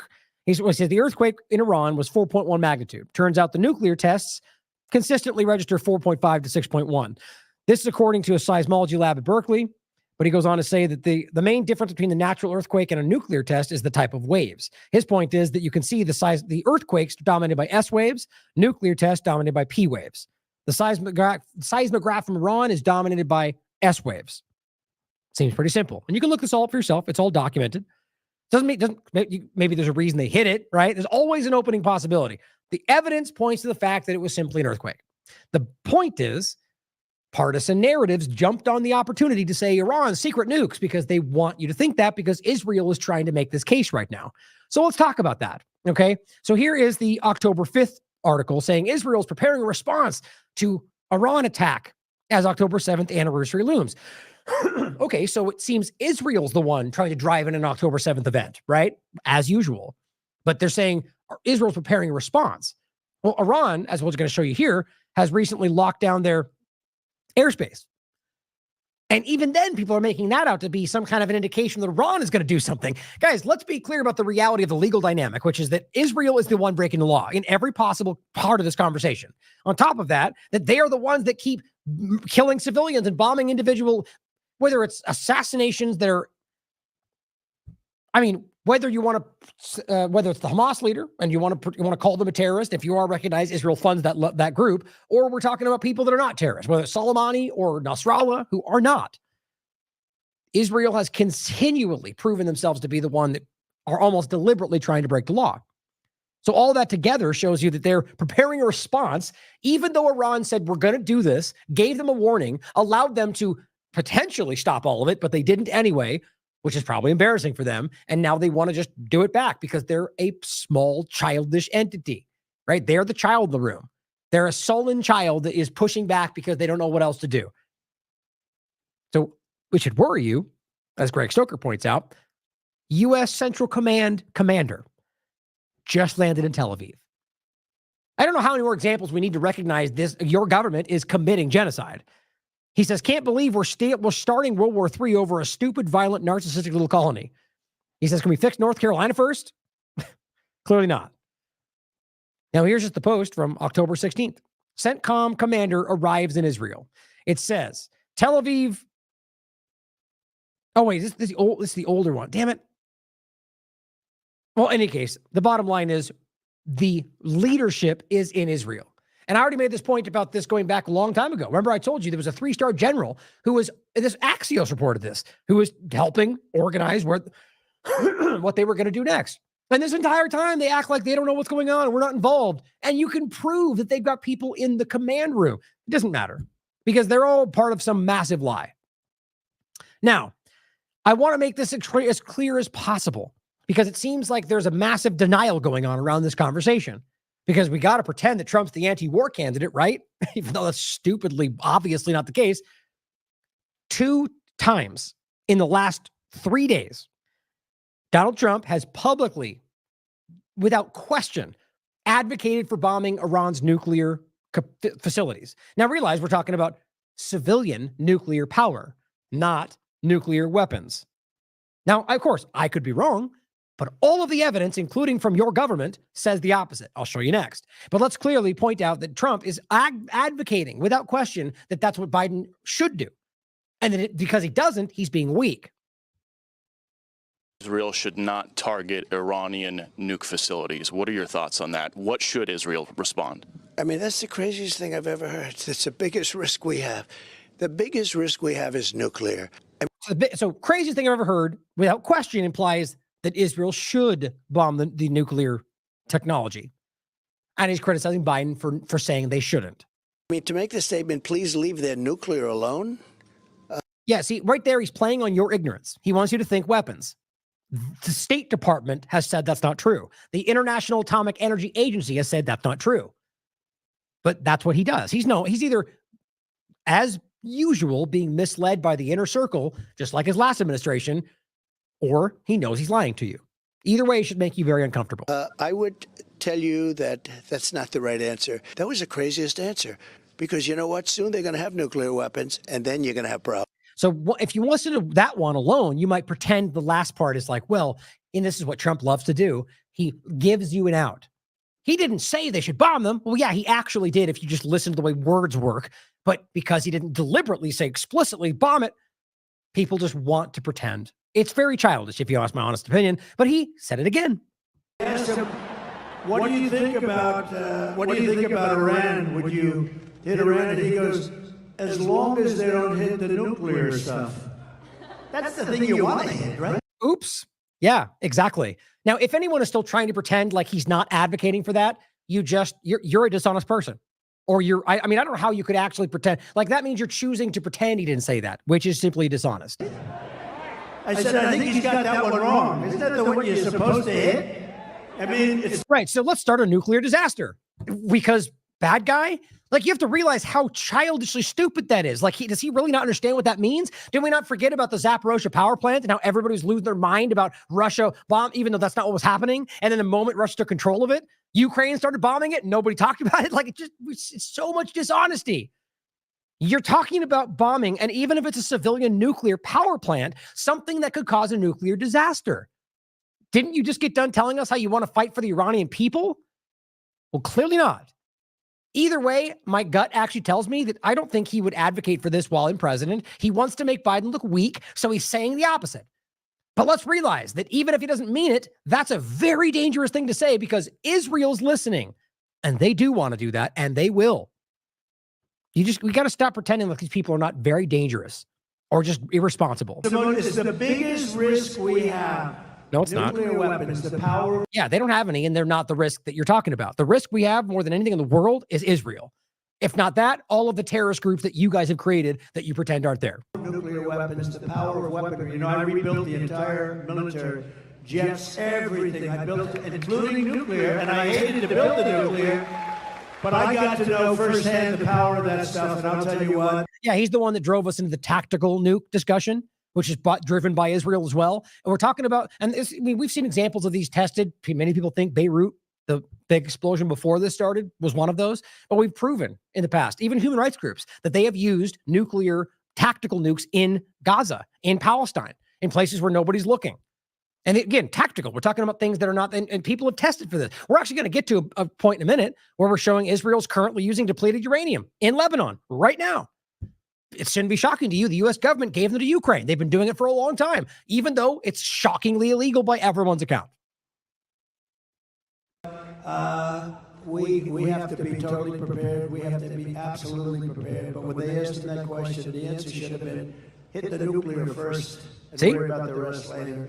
Oh, yeah, take the guns, due process later. Yeah, hit the nukes, deal with it later. So are you still pretending they didn't say it?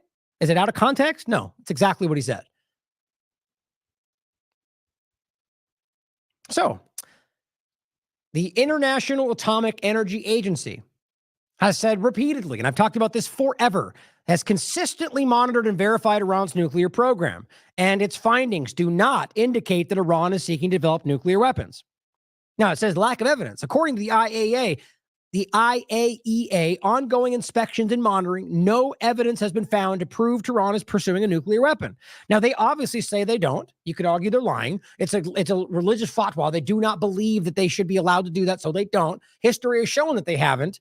And here we have, again, year after year. I mean, I go back to the Japanese guy, Amano, who was the leader of the IAEA. He publicly said Israel was threatening him to claim they had them. He refused. Then he mysteriously died in a month. Some rapid cancer. I'm not making that up. The bottom line is, even then, they still have continued to say that we can't prove that. Now, that could mean to you that it's not, that maybe they hid it, of course. But how many times Israel's been caught manufacturing fake evidence, bringing in material that has something on it that they try to put in some kind of area that they'll test later? They've been caught, even by the U.S. government, guys. Just like everything else we talk about. U.S., the State Department has confirmed there is no evidence to suggest that Iran is actively seeking nuclear weapons. Here's an actual report from the United States Institute of Peace from 2022. March 8th, the annual U.S. intelligence assessment reported that Iran has not taken the steps necessary to produce a nuclear weapon. Now, remember, the idea of the increasing of enriched uranium was allowed under the JCPOA that they all agreed to. And the bottom line was not about making a weapon, because you have to realize they have to get to 90% to be able to make the materials needed for a weapon. They're not there. Now, yes, they've increased the percentage over the years because it's legal under the JCPOA that they should be allowed to increase that if the U.S. government pulls out of the deal, which is what Trump did. So you literally did it in order to give them that opportunity, in order to turn around and say, see, they're doing it. The thing that was allowed in the deal that you chose to break. And if you didn't, it wouldn't have happened, because it wasn't until you did that. You see my point? It's just a lazy argument. They acted knowing they would create the thing that they could misrepresent, so Israel could pretend they're doing the thing that they've never done, even though they've been screaming 30 seconds, the bomb in 30 seconds for decades. And right now, they're not even at the point, even remotely close, to be able to make the material needed to make a bomb in regard to nuclear bombs. And if we know the State Department and the entity designed to check these things is saying that they're not, why would we believe what politicians have to say? Why would we believe what liars have to say? This person says, well, Sam writes, I have zero love for the Gulf sheikdoms, but why would Iran target them rather than Israel in response to an attack? There's narratives floating around that Iran's actually going to target our oil, all because they want to hype more. What you tend to get are people that go on Fox and CNN, the so-called Iran experts who have never been to Iran, who are experts on the way we're supposed to misrepresent them, who will just float narratives like this and say, they're actually going to attack our oil. Strategically makes more sense. Okay, well, certainly possible. Seb says, I have zero love for the sheikdoms, but why would Iran target them rather than Israel in response to an attack by Israel on its oil facilities? Wouldn't Israel, in spite of its pseudo-alliance with the sheikdoms, take some delight in Arabs and Persians hitting each other? The guy says, disrupting oil supplies to the West is likely to have a greater effect on Western policy than taking out Israel's oil and energy infrastructure, which is a fair point. But the point is always to demonstrate the ceaseless restraint. It's not my opinion. Look of Iran in the face of ongoing aggression and assassinations and destabilization and regime change from the U.S. and Israel. Okay, so the point is, to do this now would be ridiculous. It would be out of character. And in fact, would be like, just like with Syria and the supposed gassing attacks that were the one thing the U.S. needed to go back to. And Assad did it the last second and gave them the reason to go. And then later was proven to be a complete fabrication by Robert Fisk and the rest. But who cares, though? We got our narrative done. So the bottom line for me is that this makes no sense. And all it would do is give them the excuse to create the war that Israel's trying to create. They know that. They're not stupid. And Sam writes, why stop at Israel's oil then? What about actual U.S. facilities? How do you know that you're not playing into Israel's hands by striking states that don't hit you? Right. The point is that Israel is actively driving all of this stuff. Brian Berletic points out the important document, Which Path to Persia? This is actually we've talked about this many times over the years. And it says the U.S. claims of not wanting Israel to strike Iran nuclear sites is verbatim the 2009 Brookings Which Path to Persia? The strategy of maintaining plausible deniability while in fact attacking Iran, including nuclear sites. Think about that. So it's documented. You can read it for yourself. We've gone over this document probably 18 times over the years. And the point is, it's written down clearly that this is how it would go. So we should at least consider that that's why this is happening, especially as we see the U.S. lie about everything happening in front of you right now. Now, it simply says, as in the case of an American airstrikes against Iran, the goal of this policy option would be to destroy key Iranian nuclear facilities, and the hope of doing so would significantly delay the acquisition of nuclear weapons. Now realize this goes back a long way. Not a long way, but I think it was 20. What's the date on this again? Give me the chat if you remember what the date was. I don't want to take time to look it up. Not super recent. The point is that I think that even the statements from U.S. have changed over the years. Either way, the point is, in order to basically deflect away from the U.S. and on to Israel. Now, what's funny is Israel's got a similar policy in order to get the U.S. to do it, to deflect away from Israel. It's funny how they're both playing each other. Well, I think, honestly, the U.S. gets abused and manipulated a lot more by Israel, but that's my opinion. Overall, it's important to recognize that this is a long-sought agenda. And mind you, from the very thing you would identify as the deep state in any other context as a Republican, and Trump is guiding this agenda right now. Just like Kamala would, regardless who will get in power, they're both going to do the same thing because it is the government agenda. And you're falling for one that wants to pretend to be something different. I might as well play this right now since we're already pretty long anyway. I think it's a good time to, you just saw it, but I think this is a good time to play it for those that might not have. Oh, actually, I think I've got it set up. Oh, I got it right here. I frankly think that crisis initiation is really tough. And it's very hard for me to see how the United States president can get us to war with Iran. Which leads me to conclude that if, in fact, compromise is not coming, that the traditional way of America gets to war is what would be best for U.S. interests. Damn right. Some people might think that Mr. Roosevelt wanted to... Always what it's about. Not human life, not human rights, not international law, whatever's best for U.S. government interests at your expense. Get us into World War II, as David mentioned. You may some people might think that Mr. Roosevelt wanted to get us into World War II, as David mentioned. You may recall we had to wait for Pearl Harbor. Some people might think Mr. Wilson wanted to get us into World War I. You may recall he had to wait for the Lusitania episode. False flag. Some people might think that Mr. Johnson wanted to send troops to Vietnam. You may recall he had to wait for the Gulf of Tonkin episode. False flag. We didn't go to war with Spain until the USS, until the Maine exploded. False flag. And may I point out that Mr. Lincoln did not feel he could call out the Federal Army until Fort Sumter was attacked. False flag. Listen. Which is why he ordered the commander at Fort Sumter to do exactly that thing which the South Carolinians had said would cause an attack. Well, to be clear, different. I wouldn't even label that as a false flag, but it's the same dishonest logic. False flag would be more so of attacking, pretending to be somebody else to drive their response. Either way, the point is they wanted the outcome. They wanted that, so they did the thing they knew they would use, then they could use that to jump the war. Same with the Pearl Harbor conversation. Right? More so that than a false flag, but the same dynamic where you know it and you allow it. Like that's the MIHOP, LIHOP conversation. Let it happen on purpose. That's what we're talking about here, guys. And we need to be real about this. This is not fake. These are laughably discussing the reality of our own history. This is happening now. So if in fact the Iranians aren't going to compromise, it would be best if somebody else started the war.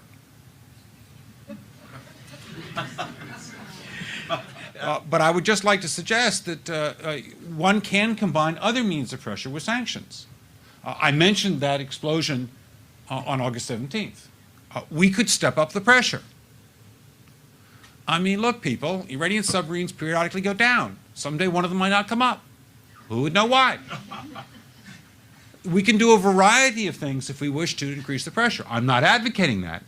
But I'm just suggesting that this is not a either-or proposition of, it's just sanctions has to succeed or other things.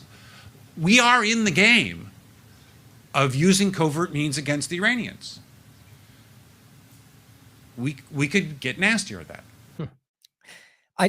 I just saw somebody make a meme or try to with that. So it's a good idea. That's one thing. I'm surprised we haven't seen memes with that. There's probably a reason why we don't. But that shot right here where he's right here, where was it? One day a submarine might go down, and next one might not come back up. Who would know why? Let's see if I can grab it right there. Okay, clip that out right there. Get that image. Let's start making a meme. Let's get this viral, right? Like this is important. Like the idea, like, oh, maybe not, or like a false, whatever your funny thing about it is, make it revolving around false flags or U.S. policy where it's like, oops, we didn't know Nord Stream pipeline, like that kind of thing. I would love to see that go viral, and then we could make sure we then tie it back to what this is about, right? The joking narrative about how we can sabotage a submarine. Who knows why? It's like this is who we're dealing with, not the left or the right, but your government. Now, realistically, this is a think tank, but it's the revolving door. It's the same thing we see in every context, excuse me. They're doing it everywhere. Now, unfortunately, I'm realizing that I'm going to have to cut this short today, not right this moment, but there's a lot I wanted to get into still, but I'll just push it over to the next show. But to wrap this on this Iran part, it's just crazy to me how this kind of sudden, I guess, I don't even want to go there. Whatever you think's going on with Jordan Peterson has shifted into this religious perspective, which seems to be overtaking a lot of this right-wing conversation. It's a very weird and artificial thing. Now, I'm a Christian. The way they're weirdly like blinded towards like this Zionist perception of Christianity. It's very strange. And then like blindly supporting Israel as they murder children. How in the world is that Christian? Either way, here he is going, beware of Iran, beware of Iran. That's Jordan Peterson, a guy who used to be so obviously logical and fact-based. And here he is driving me. Just to be clear, beware of Iran is a dumb thing to say for any context with all the stuff that we can easily look up. But here's what he's tagging. Emily Schrader, this infantile manipulator who is just blatantly dishonest all across the board. And here's what she's saying. This is the world's biggest sponsor of global terrorism.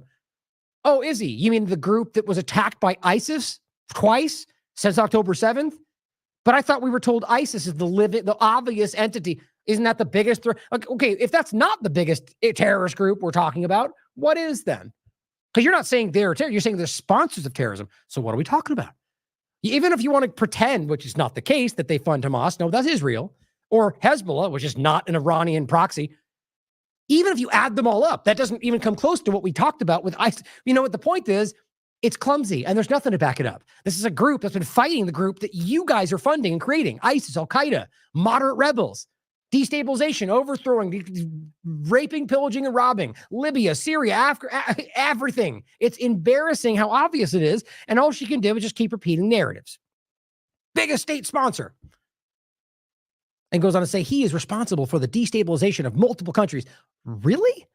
Are we really trying to pretend that Iran is responsible for the it just blows my mind that, again, just like with the genocide, the people who are gobbling this up are Zionists, politicians, and people who have a political interest. I don't think anybody with a brain is going to pretend this makes sense. Most of the left is able to acknowledge millions of deaths post the war of terror and the open destabilization of countless countries, more than any other state or terrorist organization in the world. That's the U.S. government with Israel's open support. But she says multiple countries in the Middle East and numerous proxy. All she's talking about are the groups that Israel's bombing. So you're destabilizing those countries and you pretend that you're doing that to stop them or save them. And the groups that you keep screaming are their proxies, which they're not. And I've gone over these explicitly on the show. So is Robert. There is nothing to back this up. They rely on flimsy allegations from U.S. State Department or intelligence entities that do not prove anything.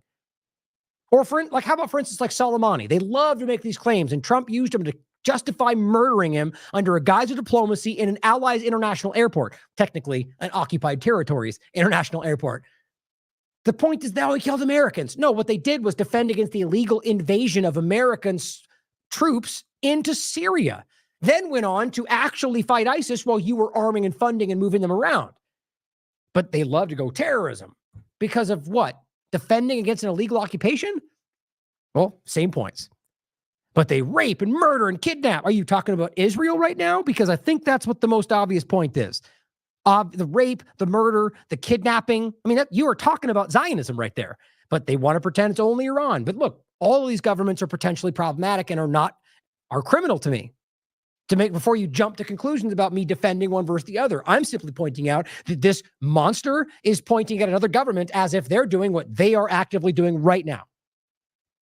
Now, anyway, the same nonsense, the whole thing. The point is, this video goes on to say, Al-Aqsa flood. We're talking about October 7th, okay? And he says the operations that took place around this time last year were a just, logical, and legally justified international action. That's true. Same thing any international lawyer will tell you. The same thing I'll play Wilkerson telling you next. You know why? Because it is. It's a legal act of armed resistance. The crimes that were committed around that were not. just like in any war we've talked about, just like the illegal war of Iraq, or the illegal war in Syria, or the illegal war in Afghanistan, or the illegal war on and on and on and on. And every single case, we've got a litany of horrible crimes, rape and torture. Okay, so if that's the case, then that's an invalid war, right? Yes, if you want to be consistent with your logic. The point is, though, well, first and foremost, those were illegal wars in and of themselves. So it's not a good point, because the U.S. government is committing illegal wars everywhere. They don't have the legal right to defense. The point, though, is that Palestine does, Syria does, Afghanistan does, Iraq does. All of these countries have the legal right. Lebanon does, because they're illegally occupied by every single metric of international law, right? So the point is that they do have that right. But just because crimes were committed doesn't mean the entire act of resistance is invalidated. That's the point I'm making about the other wars. They don't apply that logically consistent to anything else they're doing. So just to be clear, there's no denying that. No matter how much that bothers you or insults you, I'm not saying that when a Hamas member kidnaps a child, that is somehow legal or okay. It's not. They should be held accountable for that. But all the rest of you're going to highlight is up in the air around whether Israel killed them or it was them. I'm not saying they're not capable of killing them. I know they are. Hamas. Especially since we know they're funded by Israel, and you have to care about that. But reality is that Hannibal Directive was ordered. We know that, as Israeli media has told us that. Then we know that they bombed them as they went. They've been bombing them while they've been in Gaza, and they've been making sure most of them don't come home. Their own people are saying that. Kind of changes it when you know all the facts, doesn't it? He goes on to say, and the Palestinians were in the right. They were, legally speaking. And it says, that says God is great. God is great. It's funny. They love to make that, just like everything else, a terrorist thing. It's like me saying, praise God. That's all it means. And he goes on to say, Khomeini is our leader. Death to those against the guardianship of the Islamic jurist. Now, this is the point they love to hype. And I've made this clear, and it's not my opinion. He goes, it says death to America, death to United Kingdom, death to Israel. Now, first of all, for all I know, that's not even what they said. It doesn't even matter to me, because even when they do say that, they themselves have made it very clear in many interviews. I mean, frankly, let's be real. I'm willing to bet you if you translate it exactly, that might not even be exactly what they're saying. It's simply that this statement means death to America. But even if it verbatim says that, they have made it clear we're talking about the government. We're not talking about the people. Now, of course, just like Israel pretends they're fighting for the Lebanese people, but they're not. They could be lying. That's being consistent. But the reality is their actions have shown otherwise. We are fighting the government of Israel, the government of the UK, down with them. And by the way, a lot of people in these countries are starting to say that these days, whether you agree with it or not. So for them to frame this as terrorism is disgustingly dishonest. And there's Jordan Peterson falling for it, because he's got this universe-sized blind spot right now for Israel. Or he's never been honest. I frankly think it's the former. I think that he got pulled into some idea that he found some religious awakening, and maybe he did. Because I think that's a good thing if he didn't get trapped by the idea of the Zionist Israel perspective, where he thinks that's somehow this foundational entity of like all religion, as they're murdering and starving children to death, because that lines up, right? Caitlin Johnstone says, but in case you haven't figured it out, quote, terrorist organization is a completely arbitrary designation, which is used as a tool of Western narrative control to justify war and militarism. In effect, it just means disobedient population who needs bombs dropped on them. She's not wrong. Almost blanket statement.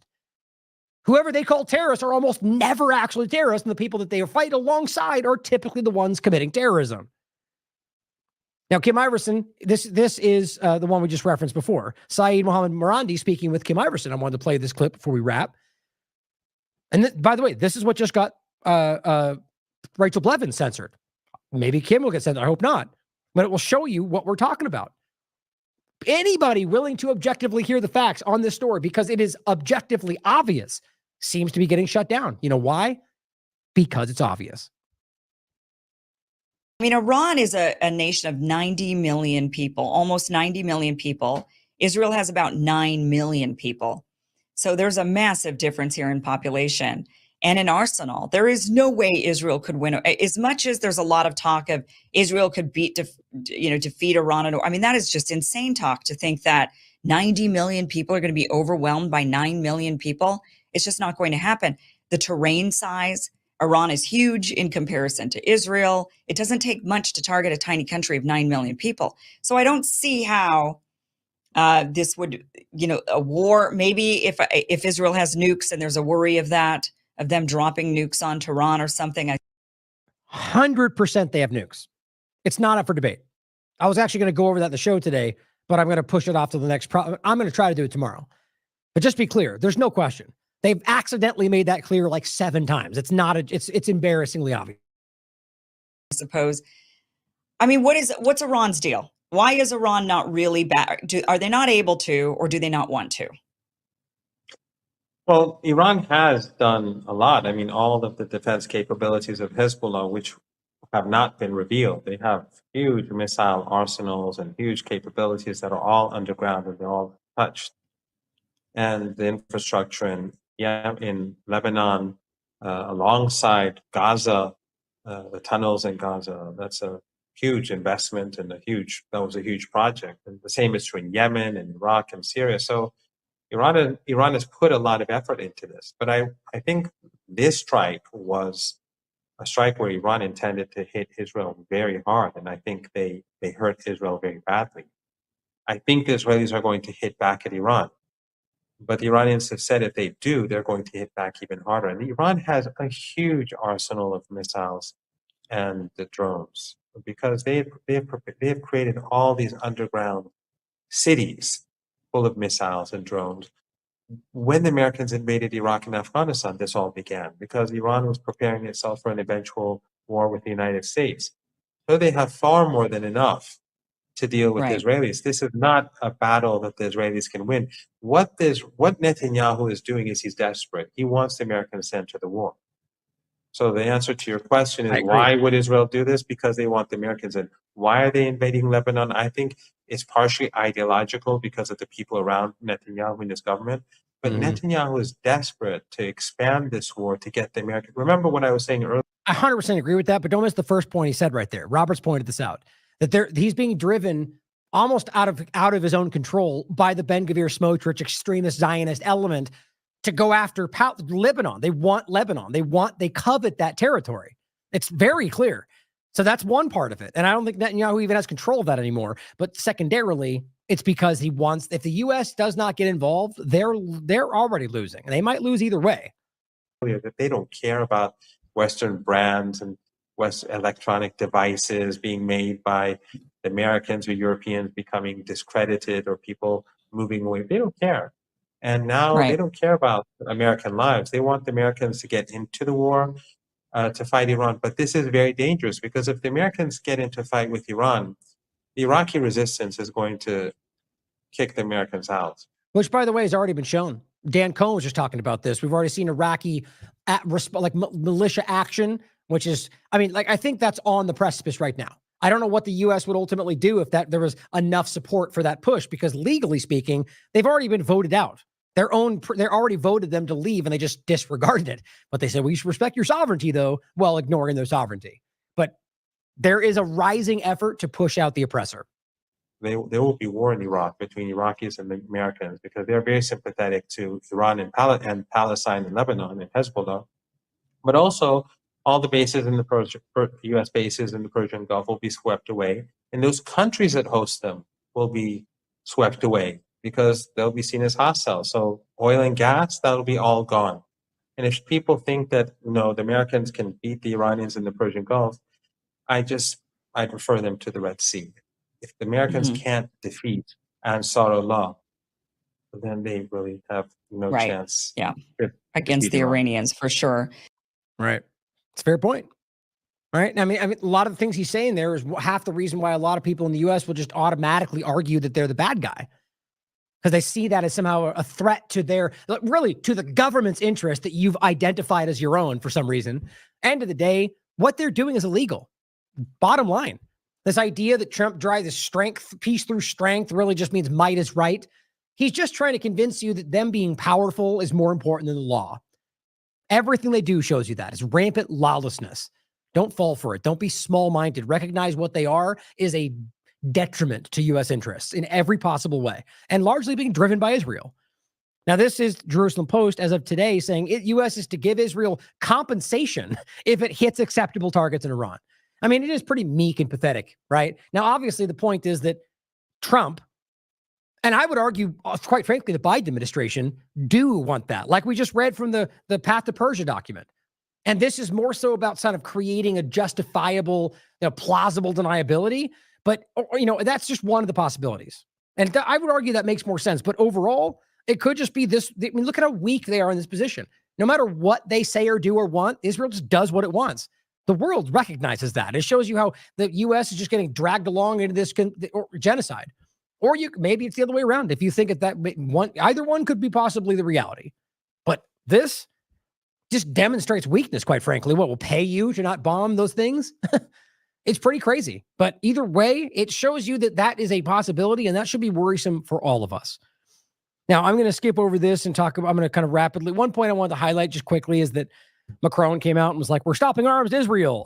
And then Netanyahu stood up and said, threatened him essentially. You're weak, and we're going to do this, and we're going to stop that. And he immediately went back. Just instantly fell and went right back in line. What a coward, or maybe that was set up for some reason. But then what was interesting is in between that fact, apparently they were bombing things, not exactly what it says here, I guess, but generally French interests in Lebanon. So maybe that's why he fell back.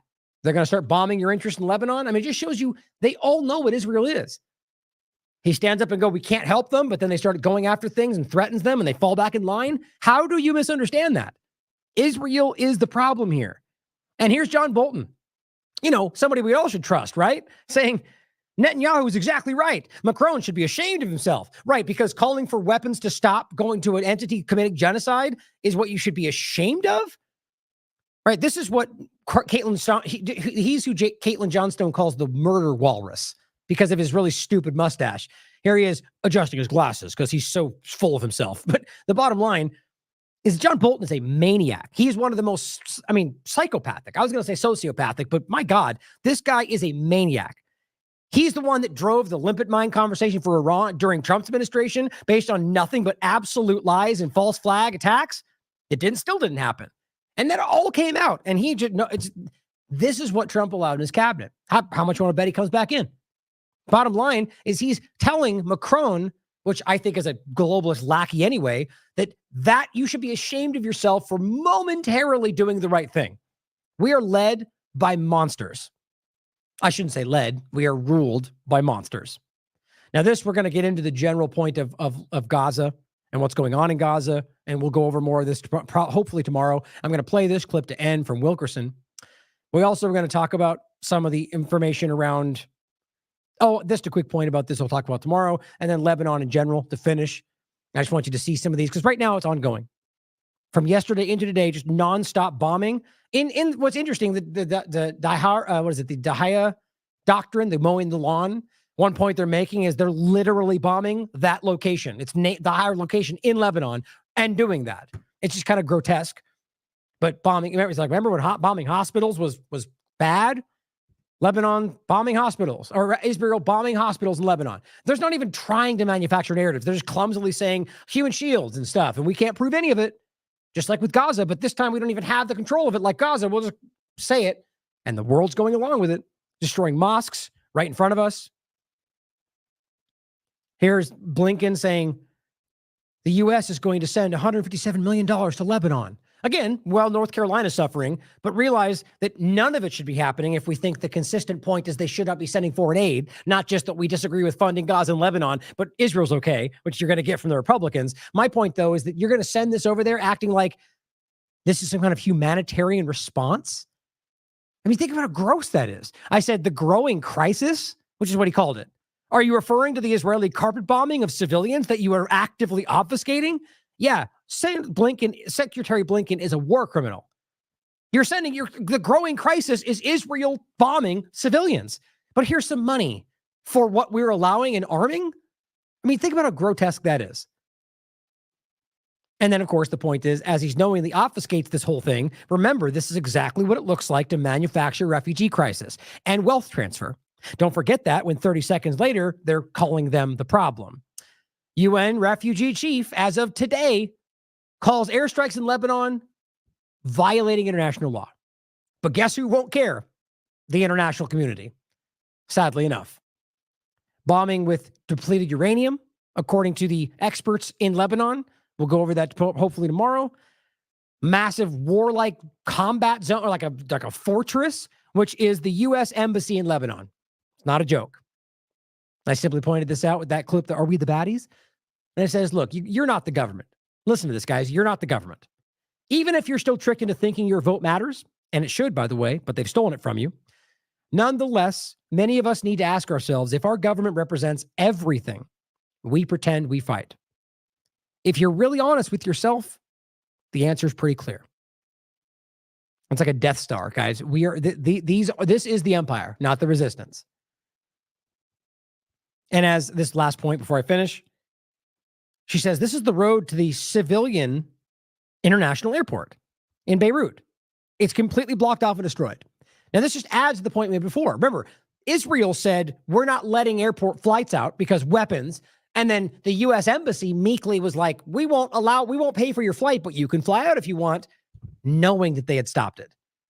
So they don't care about Americans. That's pretty clear. Let's recognize that that's clear because Israel just killed an American with indiscriminate strikes in Lebanon.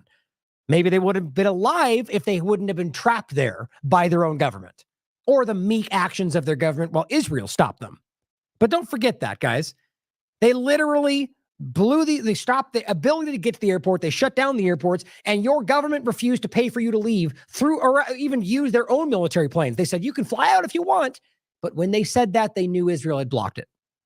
Think about that for a second. We're talking about Americans in Lebanon, and your government would rather gaslight for Israel's genocide than save you. I hope that resonates with some people out there. Now we're going to finish with this, and I'm going to get back to the rest later. Now, this is Wilkerson simply pointing out what they did on October 7th, they had the right to do.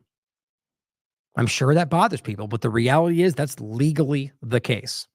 So thank you for tuning in today, guys. Always too much to talk about. There's so much to get to. I'm going to do my best to get to this tomorrow. Most likely tomorrow. That's the plan. And I think I've got still have my interview with Larkin Rose. I might just get that out right away. I've been kind of holding off because I feel like this stuff going on in the Middle East, right? The genocide they're committing is obviously taking a lot of the conversation. I don't want people to miss what we talk about. It's sort of evergreen, right? It's about the idea of the illusion of authority. But I think I'm probably pretty soon I'm going to play that just because I want to, maybe we mentioned something in there that's relevant over the last week. So that'll be coming your way soon. And I think I have a few more things I'm blanking on right now. In any case, plenty more coming your way, guys. So thank you for continuing to support The Last American Vagabond. Oh, well, one thing was I want to make a point about the Independent Media Alliance.